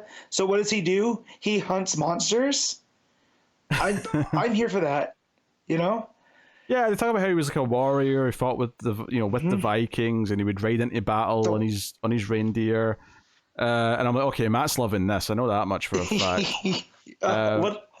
Well, and just the whole idea of the wild hunt, which again, I can go off on the origins of Santa. I won't because we're trying to get done. But the whole idea of Santa and the sleigh and the reindeer come from this Nordic concept of the wild hunt, which might have been just the Aurora Borealis, right? They would see the Northern Lights and around Christmas, and they would tell each other, "Oh, that's Odin on the wild hunt." But that becomes the Rainbow Bridge, at a certain point. The Rainbow Bridge, yeah. right? And this becomes Santa, traveling across the world delivering presents. So the way they tell this here is that he ended up stranded on Earth when everyone else went back, along with Krampus. And Krampus is not something that Santa wanted to slay, because ultimately, while he likes scaring children, he's harmless. He's not actually hurting them or anything like that.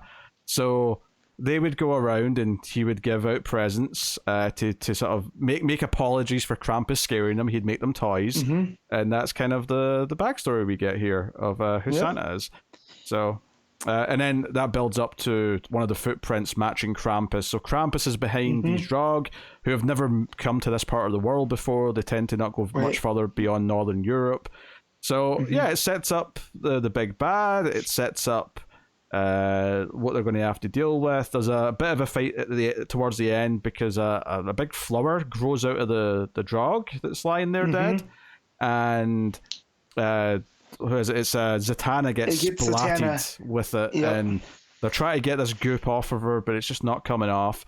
But it ends with Krampus making his mission statement of like, you should have killed me, Santa, all those years ago, because I'm going to free all the where is it? What was he talking about? The horrors. Yes, I'm going to free all the horrors, and Christmas will become a day of misery. Ho ho ho. So, I mean, I wasn't expecting this to be bad, because I like Jeff Parker, but I think I liked it even more than I thought I was going to be honest. Yeah, so I knew from the solicits we'd be getting, Batman and Santa, that they'd known each other, and Santa was kind of a superhero. We glossed over that part. When Santa shows up, Batman just says, "Hey, Chris," because apparently Santa is one of the people Batman went and trained with in his year or two of going around the world training with all the best. So I like to think that he learned getting into houses from Santa. That's what I'm gonna think. That's pretty funny, actually. Yeah. But it's like, to this day, Batman still uses some techniques that Santa taught him. It's kind of nuts, but I kind of love it. So I wasn't, when we got Krampus, because Krampus is another concept that I just love. That the whole idea that it wasn't enough that Santa was going to bring you coal in parts of Germany and that the Alps regions. There was this other beast that would show up and take kids to hell, and I think that's funny, and I think it's great, and it's metal. But in a lot of those stories, Santa and Krampus are a partnership, right? It's like Kris Kringle's, Saint Nick, Santa Claus, whatever they call him. He shows up and brings the toys to the good kids. Krampus takes the bad kids, but they're not opposing figures. So here, when Parker puts in there, like, oh, Krampus wasn't a threat. He was just kind of silly, and, Santa and him, kind of like he was not a mascot. Well, what's the right word? He's almost like Santa's buddy, like his goofy friend. And then we get to the end here, and he's this demonic, like, hell beast. I need to know more of the story. Like, what happened? What took him from, silly character to complete and total scary man with goat hooves and a long tongue, which I also like too, because that long tongue is a big part of the Krampus lore. But I'm so here for this. It is going to be weird reading this in April, and it's no longer Christmas, right? Because I think it's only 4 issues. But it's weekly, is it not? Oh, is it not? Is it weekly? I thought so. That's what my understanding was going into this. Oh, let me look. I'll look at next week, and I'm sure if we'll see it, then we're happy. Because that would be silly. Yeah, it's issue 2 is next week. We're good. Oh my god, I'm so happy now. Yeah. I thought I was gonna have to wait a whole month for this. No, this is weekly. This is four weeks in a row just for the Christmas season. Easy peasy. Good. Cool. Well, you just made my whole Christmas now. Yeah, Yeah, although Centipede. I did watch a movie with Krampus in it this past week, and it was very, very bad. Which one? A Christmas Horror Story starring William Shatner. Yeah, I got about 45 minutes into that and shut it off. Oh, I was like, it's rough. It's rough. Yeah. I watched it for the Patreon bonus episode of Screams After Midnight, so patrons can look at that next week. But so that starts with like Biker Santa, right? Like is that the same one? no, he's in the North Pole. He's not a baker. No. Yeah. Okay. Maybe I'm confusing another one. I do remember watching A Christmas Horror Story on Shudder and was like, because it kept recommending it to me, and I'm just like, ugh. So I got about 45 minutes in, which was probably 15 too many. It's yeah. I kind of like the ending, but that was the only thing I did like in the whole movie. So Okay. yeah, I can't recommend it. But Gotcha. When we're done recording, I'll find out what happened. I'll talk to you about that one. But yeah, I how do you feel about the Krampus movie? Are you a fan of that one? yeah, The fun Michael with it. I've not Dougherty? seen it in some time, admittedly, but I enjoy it. I know they did like an unrated like director's cut in the last couple of years, and I've Yeah. been meaning to track that down and watch the R-rated version, but I enjoyed it. I think So the whole vibes of the family being home at Christmas, it was giving me like Yeah. old school 80s movie vibes, and I think I like that. So I watched it again last year after not seeing it since the theater, and it might just because I got way into Krampus lore after seeing the movie. You know, there are things that it doesn't do that I feel like it should have, but it's still pretty decent. But I feel like we need like a monster Krampus movie, like that plays like kind of like what it does here, that Jeff Parker does, like make him this hell beast, you know, scary monster, and we'll go from there. But yeah, anyways, this book was fun. I'm so happy we have it. Yeah, it was a good time. I'm hoping Jeff Parker gets more DC work, but art was solid. Pretty house style, I would say, but a solid Yeah. house style for sure. But I mean, Santa on a gigantic reindeer with a crossbow, like that looked cool. Does that looked great. Krampus doesn't usually have so much red in his design, does he? Because this is a very red and black Krampus. It depends on the iteration because he is meant to be Saint Nick's Dark Shadow. So, you know, they'll play with the red. You know, there'll be red trim, and especially the tongue, right? Okay. That always sticks out. But yeah, so there's usually a tub or a sack as well that he carries the kids to hell with that we see. But yeah, it's been funny because Krampus Knock was the 5th, which was what day? Tuesday. And so there's been a lot of videos making its way around online of these, you know, parts of Germany and Austria and Italy that celebrate Krampusnacht of the parades and stuff. And just each different version of Krampus, it's funny to see their take on it. But there's, you know, the red and black with the long tongue is usually a signifier across all of them. So, and if you are listening to us and you know enjoying this, Grant Morrison has a Klaus book that you know may or may not get into Krampus. Okay. That deals with the origins of Santa in a very fun way, and I recommend. So yeah.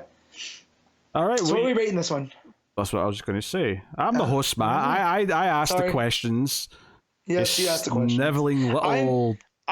I'm the Krampus to your Saint Nick. Well, that's how we're a partnership. I'm the silly guy. You shoot people with crossbows. And Connor's the delinquent child who gets coal. I was like, he's the elf, but okay. Fine, he's a shitty little elf Yeah, there you go. who'll whip and make do more work. Back to work, You wanna elf. cause him pain. Yes. Back to work, elf. You're a disease. You're a cancer on this earth, elf. No one cares about you, elf. Back to work. Oh, good lord. All right, so I'm gonna rate this a 9. I'm probably a little bit too high, but I love Santa. I love Barbarian Santa. I love Viking Santa. And it's got a Krampus. So yeah, a 9. Okay. I'm not going to go as high as 9. I think this is a really fun book. I enjoyed the lore that they set up with Santa and Krampus, and the interaction with Batman's kind of charming. So I'm going to go with a solid 8 out of 10 for me. I had a good time. So very good. Blue Beetle issue 4, Josh Trujillo and Adrián Gutiérrez. This is a Matt only book again, so take it away. Yep. All right. So where we last left off, Jaime had gotten his butt whooped by the Blood Scarab, and he's kind of surly about it because he feels like they're gonna need to do something permanent. This guy's a big threat. And so he's working at his aunt's restaurant. He's super into his head. He's super moody. And they're picking at him, but they're also like, hey man, you'll do what you can do, But when he finally leaves, they're like, oh, finally, he's out of here. And as he's leaving, one of the what were they called? They're not the Reach, but the other group of those same aliens. The leader's daughter comes by, and she wants to talk with Jaime, and they end up talking about how like they want to live here, but they're tired of being treated the way that they are, and that they're called the Horizon, by the way. I just saw it on the page. But like Jaime's meant to be the strongest of them, and like if he can't offer them protection with Natita and Dynasties, they might have to find another way. And so as they're talking, she's really big onto their survival. She's like, well, I really enjoyed our date because they'd went on a walk as they're talking, and he's like, wait, what? And she's like, yeah,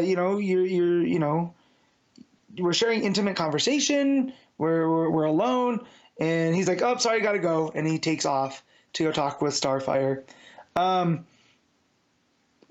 Lex Luthor sends a gigantic bouquet of flowers to Cord's sister because of the beating that Cord has taken. And she's just like, yeah, me and Lex go way back. But wait, how did he send this from prison? And her assistant, Brenda, who's one of Jaime's friends, is just like, we'll get rid of them. And Cord's like, well, no, wait, I got this. And she takes the flamethrower out and burns them. So Jaime is talking to Starfire. This is where he gets really into we're going to have to take care of the Blood Scarab. But Starfire, who she comes from a warrior culture, she's like, but that's not you. That's not, you're better than this. And Jaime's having a hard time because he's real angry. This is his now, Palmera City's his home now, and he's feeling responsibility for the Horizon.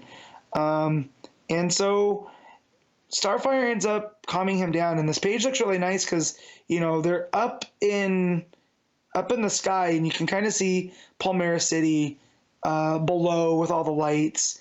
And there's this big full moon behind them. And as they're talking, it starts off on almost like on a two-shot close-up of them talking. You can really read Starfire's face and Jaime's expressions. But as they're talking, it starts to pull back until, Jaime is like, only I can stop them. This is my job. And it ends on a silhouette of them in the moon, of Starfire coming close to him, not quite in a hug, but like close enough for like an embrace to remind him that he's never alone. And again, this is a lot of big Starfire moments over the last couple months, so I'm very okay with that.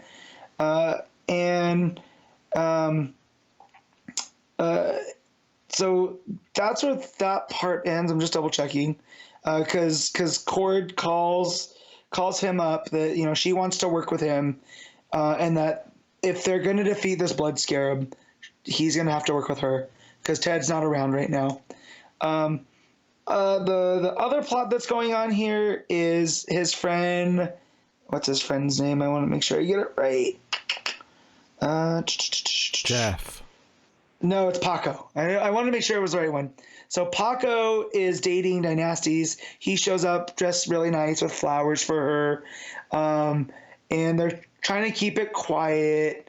And, they end up at this club. They're dancing.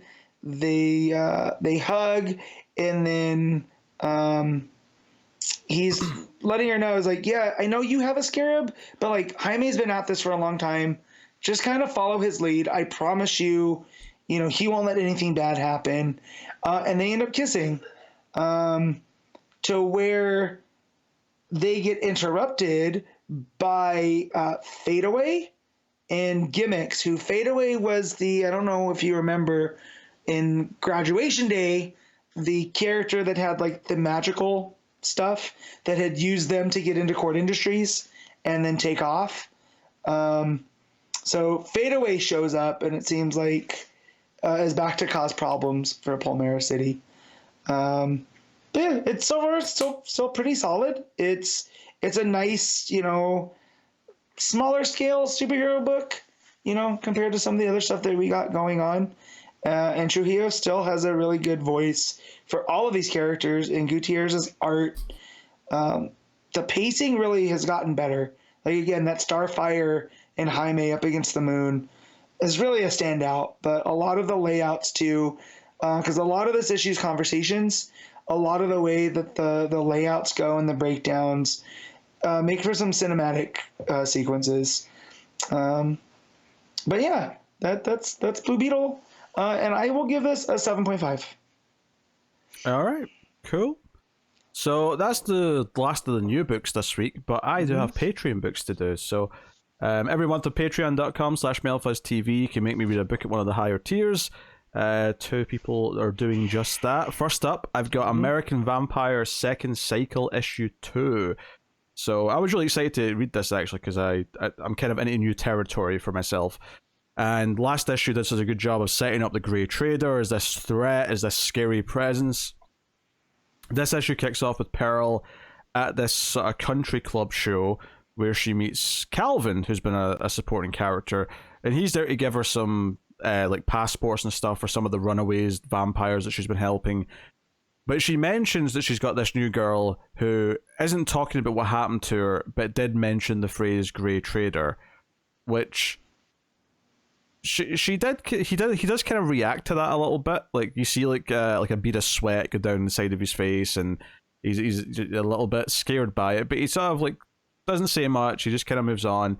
And there's just some mythology stuff here where the vassals now don't really have headquarters. They're kind of rogue now, where they're all just sort of traveling around. And this country club they're at is actually one of the places where this country singer works for the vassals, and whatever color a suit he's wearing, that's actually sending a message to the vassals members who might be in the audience. Orange means danger, and the design on the suit implies some specifics as well. So it's really setting up that there's something big going down soon. So that's all really cool. But where things get really exciting is when we get back to the Grey Trader stuff directly. So one of the neighbors that lives near Pearl, because remember, she's on like sort of farmland, so they're kind of spread out. He's this guy, he's got a lantern, he's got a shotgun, and the Grey Trader is just standing out in front of his driveway. And it's this great thing where he never says anything. It's just the guy who owns the house saying, "Hey, who are you? Identify yourself." And then he threatens to shoot him, and he cocks the shotgun, and it's building up this suspense, and the Grey Trader's not even reacting. He's in silhouette, and then there's this great panel, and the art here from Albuquerque is just gorgeous, where his mouth is opened up so wide that the jaw's down to sort of roughly where the bottom of his chest is, and Oof. It's like this just huge mouth is opened, and it just stays there like that as the guy's pointing the shotgun and yelling, "What are you?" He's getting really scared now, and there's this great thing in the coloring here where everything with the guy with the shotgun has got this orange glow to it because he just dropped this lantern, so there's this orange glow hitting him from below. But the Grey Trader's out in the night, so he's just like this various shades of like grey and blue kind of thing. So then it almost gets a little bit almost Pennywise style, actually, where this guy's son, who's away in Vietnam, he starts hearing his son's voice coming from the mouth of the Grey Trader. And let me clarify this. The Grey Trader's mouth is still open wide. This is not like the mouth is moving and talking and he's hearing his son's voice. The voice is coming from within inside the mouth. So it's like there's like an abyss in the mouth, and the voice is coming from inside, and it's saying that he's in there. He's saying, "Come join me, Dad. It's all right in here. You don't have to worry about anything." And you just sort of get these glimpses in some of the panels of like people like sort of cocooned up in goo, as if like he's keeping like people in here like trapped inside of himself. And the end of this scene is so powerful because the guy doesn't shoot the Grey Trader or try to fight back. He just gets sad and wants to see his son again. He's worried that this means his son's dead. So he just walks up and lets the Grey Trader's tongue go around his head. And it's clear that he's about to let himself be swallowed by the Grey Trader and go inside to this abyss, this other world that's inside the Grey Trader. It's so well done and so spooky, so atmospheric. I think you can read it as he's already consumed the guy's son, but I don't even know if that's true. I think he might just be able to do the son's voice to trick him into giving himself up. This idea of giving his own soul over to the Grey Trader, which at the end of the issue, when Calvin, very scared, phones Pearl and says, "Hey, I looked up the Grey Trader. This is serious. He's the first." And she's like, "What do you mean the first?" He's like, "He's the start of the bloodline." And I thought, okay, he's the first ever vampire. All the vampires have come from him, all the species. And I think that's still true. But then he specifically calls him the devil. Like the Grey Trader is the devil himself. So it does feel like we're getting into the end game of American Vampire because we're setting up literally this is the furthest back we can go. This is the most evil, the most scary we can go. We're going to Satan himself.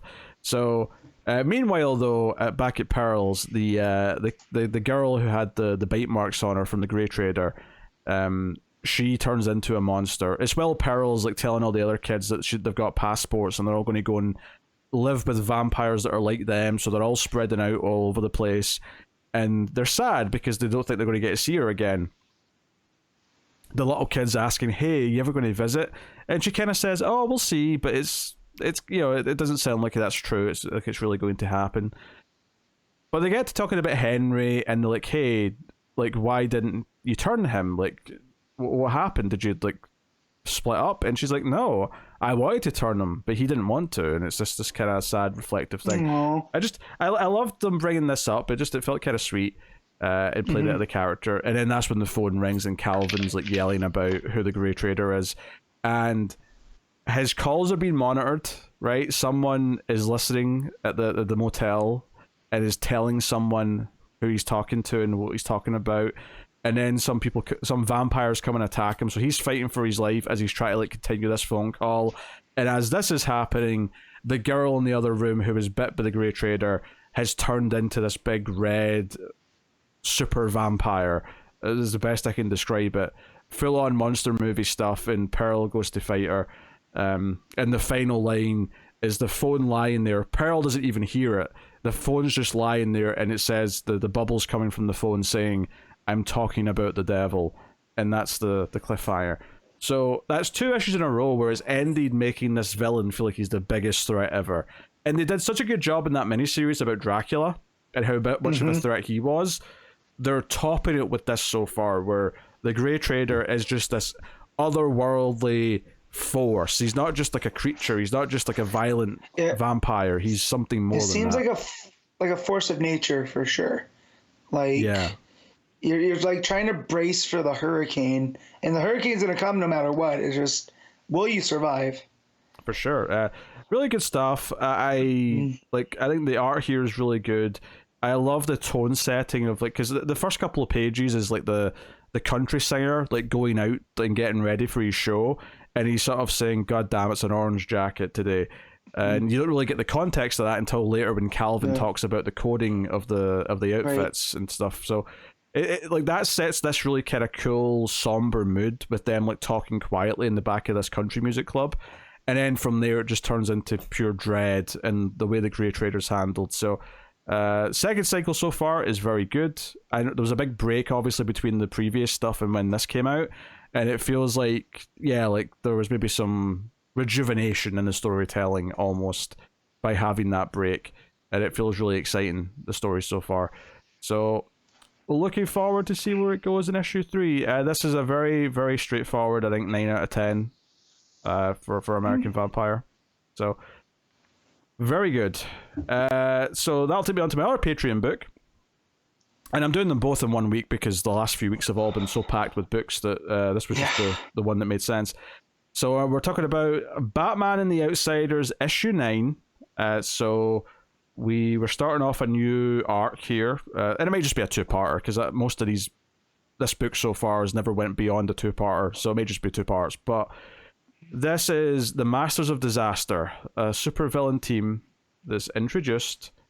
And interestingly here, the main story is shorter. It's only 15 pages, and then there's like a backup. A Halo gets her own little solo story, which is its own little thing, which I'll talk about because it's got an interesting vibe. I'll say that. But this story starts off with Black Lightning questioning if he even wants to be Black Lightning anymore. He's questioning, does he want to be a superhero? Is he causing more harm than good? He's really questioning things. And we get the sense that these villains are looking for Black Lightning. For whatever reason, they want Black Lightning. And it's 2 of the members of the Masters of Disaster. And they go to a crime boss and demand to know where he is. And the whole team is there. And this is where we get introduced to these 5 villains one by one as they show off some of their powers. So the gangsters try to fight back, and we get to see them all use their powers one by one. First of whom, of course, which is set up because the gangster says, "Ice them, boys." And that's when Cold Snap gets his cue to come in and fire ice from his hands and make a little joke about being Cold Snap. I mean, he looks like a cross between Captain Cold and Cyclops of the X-Men. That's what his outfit looks like here in this first appearance. He's got the blue and the white, but he's got like a Cyclops-esque visor. I know Captain Cold kind of has a visor as well with those glasses, but this looks more Cyclops-esque the way it looks. So, people... Cold Snap's been a running joke ever since like the first 10 episodes of this show because he showed up in a Justice League issue way back early in Rebirth, and we've been cracking jokes about him pretty much ever since. It's funny to get this, and he's not introduced on his own. He's part of a team. He seems to be in a relationship with one of the other characters. I'll get to her in a little bit. But then we get introduced to Shakedown, who is this big guy who shakes people. He like vibrates them like an earthquake. Kinda, yeah. But he picks up 2 gangsters and just sort of shakes them violently, and seemingly, they're screwed. Later on, he threatens to take down a building by vibrating the building, so clearly he can do it on a big scale. It's not just people, but there's that. And then there's a character who I think I forgot what her name was as I was reading this, and in my head I was thinking of her as Windblast, but her actual name is Windfall, and she can send gusts of wind at people. Oh god, these names. Windblast I would argue is better. Yeah. Look, it's really tempting to make some fart jokes and all she's doing is farting at people, but it is what it is. And then we get introduced to the one who has like the fire or the heat powers. She's called Heatstroke, and she seems to be in a relationship with Cold Snap because at one point she falls into his arms and it burns his arms, and then they're all like, "Oh, sorry, love," kind of thing. So they seem to be in a thing together. Hot and cold, opposites attract, I suppose. I mean, Heatwave and Captain Cold are best friends, so Yeah.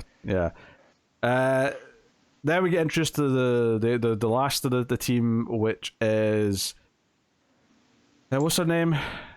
She's New Wave. What do you think New Wave's powers are, Matt? If I don't tell you. Like tsunamis. She controls water. Oh, you're right. Yeah, very good. Boom. Very good. They introduce her by one of the gangsters calls her a punk, and she's like, "I'm not into punk, gentlemen. I'm New Wave." This is so 80s. Like, I said, you didn't tell me. What's going on? Go ahead. What are you saying? You didn't tell me that Windfall's real name is Wendy. Well, I didn't know that yet, I don't think. Okay, gotcha. But that's funny. Oh my goodness. Yeah, like, it sounds like I'm making fun of this, right? I enjoyed reading this immensely. I had a good time learning all these stupid names. You have to take it for what it is. The villains in this book have largely been quite comical, and that's okay, because I'm enjoying the progression of the main characters and their lives. I love that the book spends time on the characters outside of their superhero life. It's something that I think a lot more comics are kind of missing these days. I love how dense the stories are. There's a lot more story in a comic from this era, and I enjoy that. But yeah, basically they start fighting the gangsters because they're like, hey, we don't even have beef with you. We just want you to help us get Black Lightning. If you help us with that, then we're good. And that's the big introduction scene out the way, and then we go to like the various outsiders sort of in their day-to-day lives.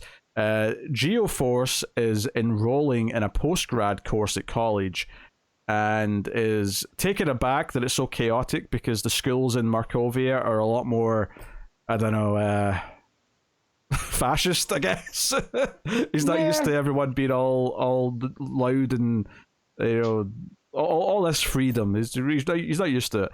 But he meets a girl and she helps him sign up because he's very confused about the process. We get introduced last issue or so to Katana running this bookstore that Bruce bought for her. So we see her actually selling a book to someone and talking to some of her customers. And then Metamorpho shows up and says, hey, do you want to go get lunch? Which they do. This was actually a neat bit of storytelling, though, because they specifically have in this scene the customer, calls her Mrs. Yamashiro, right? And that's intentional because the audience needs to know what her last name is, because the next page, there's a plane going to Gotham, notably Flight 619. Make a Rey Mysterio joke if you want at this point. Who's that coming out the sky? But the air hostess says to the guy in the plane, I hope you have a nice visit, Mr. Yamashiro. So this seems to be someone claiming to be Katana's husband, which obviously is kind of a big deal because her husband's soul's meant to be in the Katana. Yep. That's, of course, assuming that's her married name. I mean, if she went back to her maiden name, I guess it could be her brother, but I feel like she probably kept her married name given that she was in love with her husband and, you know, they didn't divorce, okay? Like, he died. Widows tend to keep their husbands' names for love reasons. That's a weird way to phrase it. Meanwhile, Bruce Wayne's at he's at a charity event. They're breaking ground on like a new housing estate or something for poor people.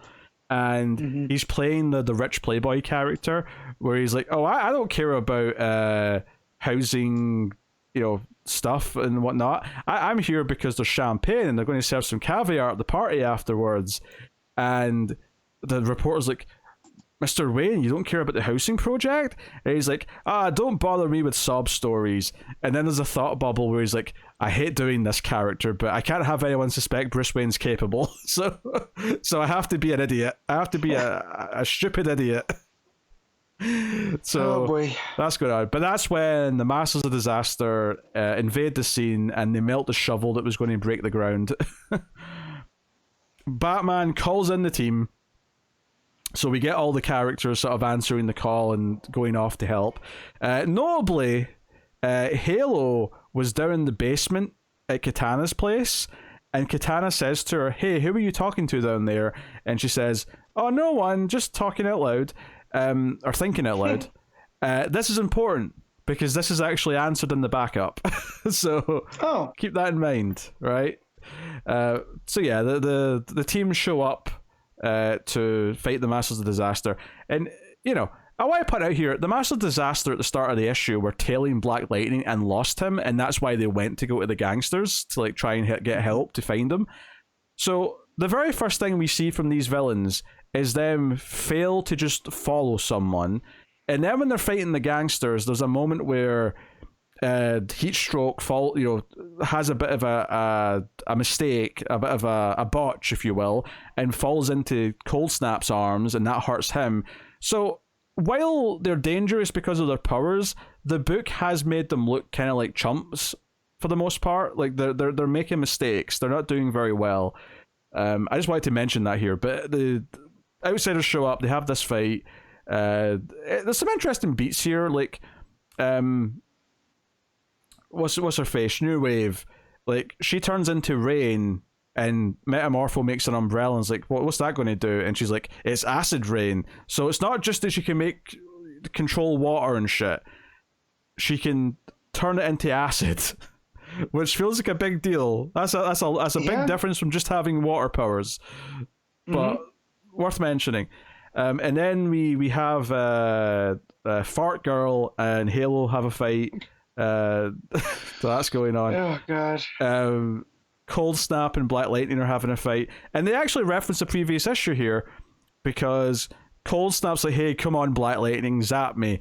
And Black Lightning thinks to himself, no, I'm not going to do that, because when I tried that with the Cryonic Man, so this is not the first time we've fought a freeze villain in this series, he's like, oh, he was able to like make it backfire with his cold powers before, so I'm not going to use my powers on Cold Snap, I'm just going to kick him in the face, which he does, and it's effective.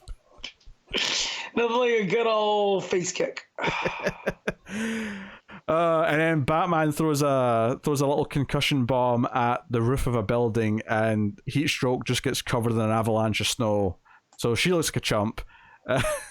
And then Vibrate Man shakes Geoforce, but Katana karate chops him in the back of the neck, and it. God, I love the 80s. I know. Like, this is all very entertaining. This was all very easy to read. I kind of love this series, to be honest. It's a very fun, easy read. I love that it builds up the characters issue to issue, but the actual villains and the fighting is just like a bunch of fun little ideas. Basically, the whole thing comes to an end because the Masters of Disaster are getting their asses whipped pretty much. But Vibrate Man... Shakedown. Just so... Yes. Shakedown puts his hand on a building and says, look, stop fighting us right now, or I'm going to bring this building down and all these civilians that are nearby. So they have to stand down, and they're like, we want Black Lightning. And of course, like, one of them is like, we're never going to give you Black Lightning. And then Black Lightning says, no one else is going to die because of me, I'll go with you willingly. So Black Lightning goes off with the villains, and the rest of the team are left looking pissed off. And it says to be continued next issue. So this was a quicker read for the main story because it was only 15 pages. This wasn't a case of they added pages for a backup. This was a case of, we can tell it in a condensed 15 issue or 15 pages. Yeah. And then we've got room for a backup. So I enjoyed the story. Now, typically I would enjoy just getting a full story over the whole issue as opposed to like making it shorter for a backup. But that's not to say that I didn't enjoy the backup for what it was. It's definitely kind of on its own and unnecessary, I guess, but it's like a day in the life of Halo. So Halo starts off the backup, and this is still Mike W. Barr rating with a different artist though. It's she narrates the story, but she does it like in continuity, if that makes sense, like where she's talking to the audience. She's like sitting down. The best way I can describe it, it's like the start of Wayne's World, where Wayne's just talking to the audience and explaining like, so yeah, let's catch up. Here's what's happening. I was at school today and this happened, and then it goes from there. So it turns out she's in the marching band, right? Because she's good with instruments because of her powers, and part of this story is that her friend on the marching band is really into the lead musician in the band. Like, she's got the flirts for him, and she's too scared to talk to him. But then the rival school kidnap this guy, right? Because they want to win this marching band competition. So Halo has to fly off and save this guy from the bullies from the rival school.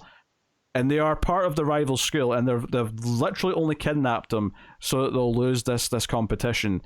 Halo stops the car, basically shines a light on them, literally in this case, and saves the guy. There's not really much to say about how she does it, beyond the fact that she uses her powers to make them think he's somewhere else, and then when they try and cross a bridge to get to him, the bridge collapses, so she has to save them by like sort of grabbing them all with this big blanket or whatever it is, and they're like, hey, you can't even like get us into trouble here. Like, it was all just a prank. We're minors. You can't do anything. We're not going to see any consequences for this.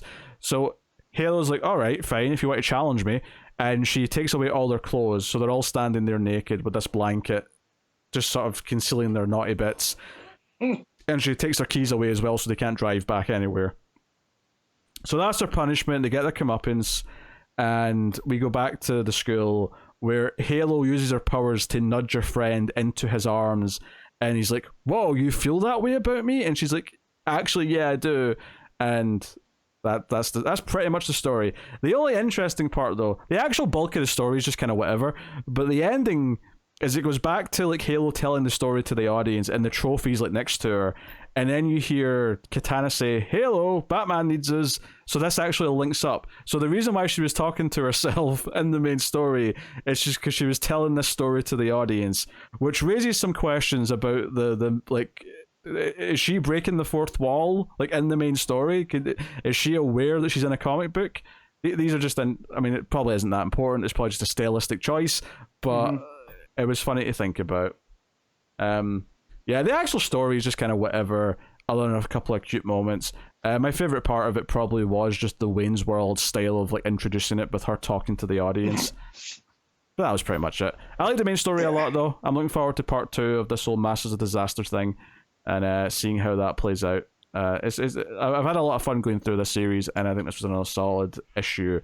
I had fun getting to know all these goofy villains and all their stupid names and power sets and whatnot. But yeah, probably a solid 8 out of 10, I would say. Yeah, I'd maybe even go a touch higher if it wasn't for the backup taking up so much of the page count and not being as good as the main story. So there you go. But that is the books. That'll take us out of the part of the show where we pick our favourite stuff of the week for it. Panel/moment, favourite cover, favourite art, and of course, top 5 books. Matt, what is your panel/moment of the week? Oh, man. So there is a couple. I'll start with in Silent Night, Santa on the reindeer, looking all like a Viking warrior. That's pretty cool.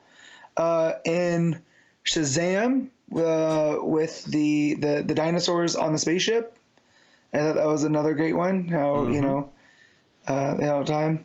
But it's gonna be from Birds of Prey, and it's that double page from Leonardo Romero. That's the fight scene with Canary and Sin across the way. Just like fantastic storytelling all the way around. Yeah, I think again, there's a few things I could choose. There's stuff from Shazam that I could easily pick. Actually, I think I will. I was going to go with like Cass taking on Wonder Woman, and like that like realization that that's what was happening was Cass like outdoing Wonder Woman. But now that I'm thinking about it, hey Achilles, how's that heel doing? And then just Achilles' face squealing in pain is so funny. I'm giving that my moment of the week.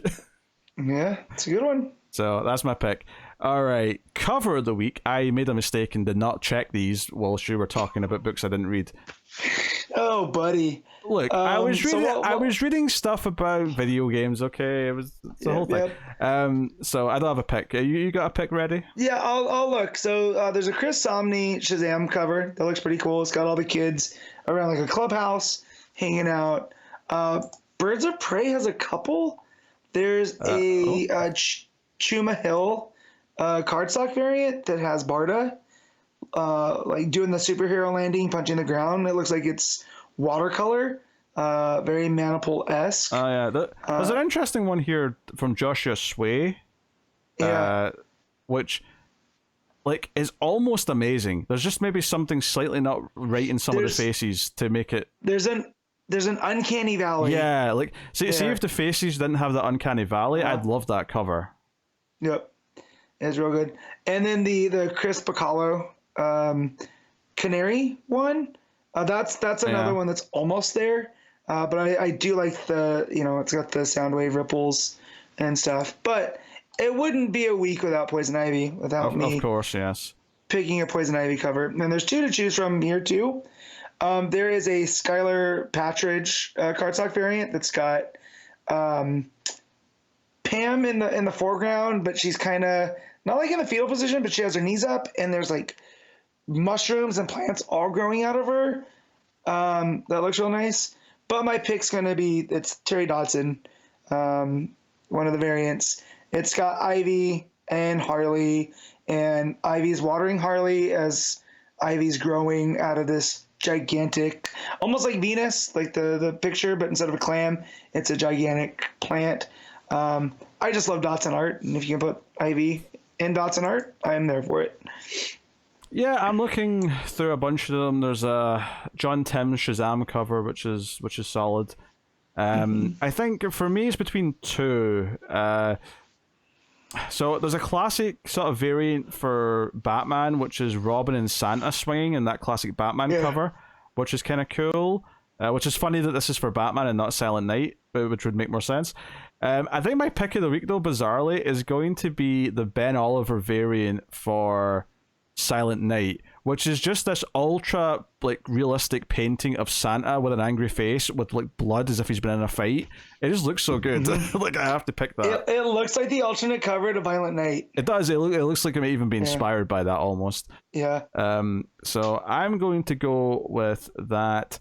I like the concept of one of the other ones, which is Zatanna sitting on Santa's lap. I just don't think I like the art style completely. Yeah. But it's a fun idea. So I'll acknowledge the concept of it. The main cover's good too, though, admittedly. So, all right, cool.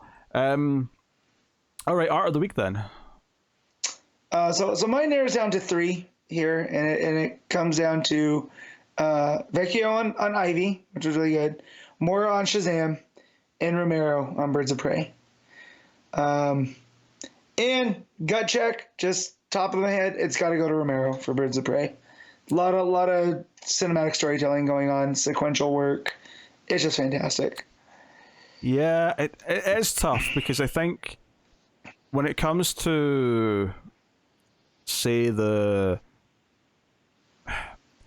colors and the raw like look of the art, I probably do slightly give it to Dan Mora, but I think I'm also going to go with Romero because I think the way it lays out the stories and the way it like does those fight scenes, where all the fight scenes were extremely entertaining, partially down to how the pacing and the choreography of the fights through the paneling made them flow in such a way that they were really fun to read. Like, because there's so many comic books where you read a fight scene and it's just kind of like a mesh of things happening for a few pages that don't flow very well. So many of them feel that way. This did not. That said, though, the paneling and the sequencing and Shazam was great for the jokes as well. Like, that was expert stuff. So it's very close between them for me. It's a Patreon book, so I can't count it, but just shout out to Albuquerque for Second Cycle, because the art in that was gorgeous. So, very good. All right, then, top 5 books of the week, Matt. Go. Oh, man. I forgot about that, because I am open. So number 1's going to be Birds of Prey. 2 is going to be Shazam. 3, Silent Night. 4, Poison Ivy. And 5, Blue Beetle. See, the sad part for me is that I, because I didn't read Poison Ivy or Blue Beetle, it means that I'm going to have to include some of the books. 2 of the other ones. Yeah. So my top 3, I think, is the same. It's Birds of Prey number 1, Shazam number 2, and number 3 is Silent Night. 4, I guess, is Batman, and 5, I'll go with Waller Rising because it had more interesting concepts and more of a complete story, but yeah, like, I really like my top 3. I was very happy with my top 3, but the other ones, So, there you go. That is that. I will now tell you what's coming next week from DC Comics as we get deeper into December. Next week we have Detective Comics 1079, Action Comics 1060. We have Batman and Robin issue 4, Green Lantern issue 6, World's Finest Teen Titans issue 6. We have Batman Gargoyle of Gotham issue 2. Excited to get back to that. First part was really good. Then we have Superman Lost issue 9. We have Batman City of Madness issue 2. Also excited to get back to that. So yeah, 2 Black Label books coming back next week. Daunting, but they were both very good. So I'm intrigued. We have Danger Street issue 12, so we have the final issue of that. We have Titans Beast World issue 2. We have Wesley Dodds The Sandman issue 3. We got Batman Santa Claus Silent Night issue 2. We have Outsiders issue 2. We have Titans Beast World Tour Gotham issue 1. We have Speed Force issue 2. And we have some other things here that we got facsimile editions and whatnot. We got Waller versus Whalestorm issue 4. We have the DC Christmas Anthology issue, which we're definitely not doing because have you heard all the books I just said? But DC's Twas the Night Before Christmas issue 1 is your yearly 80-page anthology Christmas stories. Birds of Prey Uncovered issue 1, which is obviously a collection of covers, and Mad Magazine issue 35. So yeah, it's a packed week. A lot of stuff that I'm very excited for. I will say this. I'm looking forward to checking out Outsiders issue 2 because issue 1 was intriguing, and someone did tell us in the comments that the ship was from the Authority, so it's not just planetary stuff that it's doing. It's Authority. That makes sense. Yeah, there's a whole host of things there. But I will say that while I was interested in reading Sandman issue 3, if there's a week where it's going to struggle to get kept in my lineup, it might be this week because that is a packed week of comics. Between, Beast World and the tie-in to Beast World, and then Silent Night also being there, plus all the other, and the 2 Black Label books, I feel like that might be the one that gets chopped. I mean, I already dropped Speed Force. I hated Speed Force issue 1. I was never touching issue 2 of that.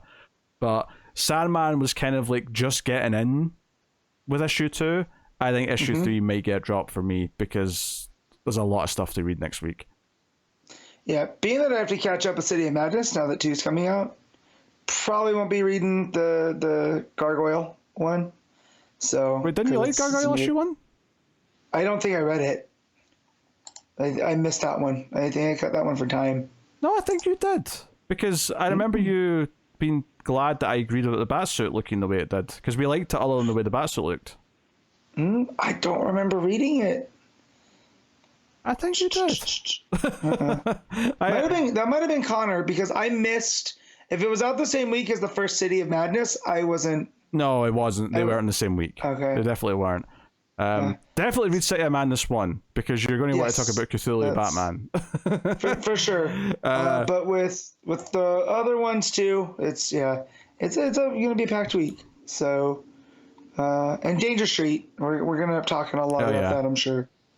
Oh, yeah. Yeah, I'm going to be at like 11 or 12 books, even cutting Sandman. So, Sandman's gone. I'm sorry, Sandman, but oh, God. Yeah, I will keep reading Sandman since I don't have to read some of the other ones. So, sure. God. Like, I'm going to read Beast World Tour Gotham because I'm going to be committed to doing the event, but I am going to hate reading it with all these other books, assuming that it's, So I just great. looked. Do you want to know some of the creative names that are attached to it? Am I going to be happy or sad? Yeah, well, it depends. The first name is Chip Zdarsky. So, but Stephanie Brown's on the cover, and I like Stephanie Brown. Yeah. We have Chip Zdarsky, Grace Ellis, Kyle Starks, Sam Maggs, Gretchen Faulkner Martin. I don't know these those people. Those are all writers. Nope. And is Grace Ellis related to Warren Ellis? I don't know. Let's see what they've worked on. And then art-wise, we have PJ Holden, Kelly Jones, Miguel Madoncha, Daniel Hilliard, and Ivan Shavrin. So okay. Grace Ellis has done Lumberjanes, it looks like. And Moonstruck and the Lumberjanes Gotham Academy. Okay. So not a big list of things, but no. So yeah. So we'll see. I don't feel good after these two this week. So remaining optimistic. Yeah. All right. Well, there you go. Well, either way, you're getting a lot of books talked about next week. Yep. That's the one thing we can say for sure. So thank you very much for joining us. This will bring us to the end of this week's episode of Comics from the Multiverse.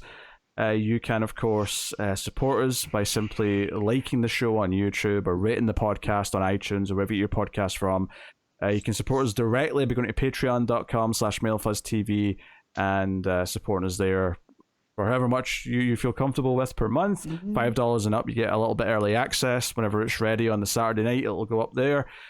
Sometimes it's late, depending on how long the show was and, whatever. But as soon as it can be up, it'll be up.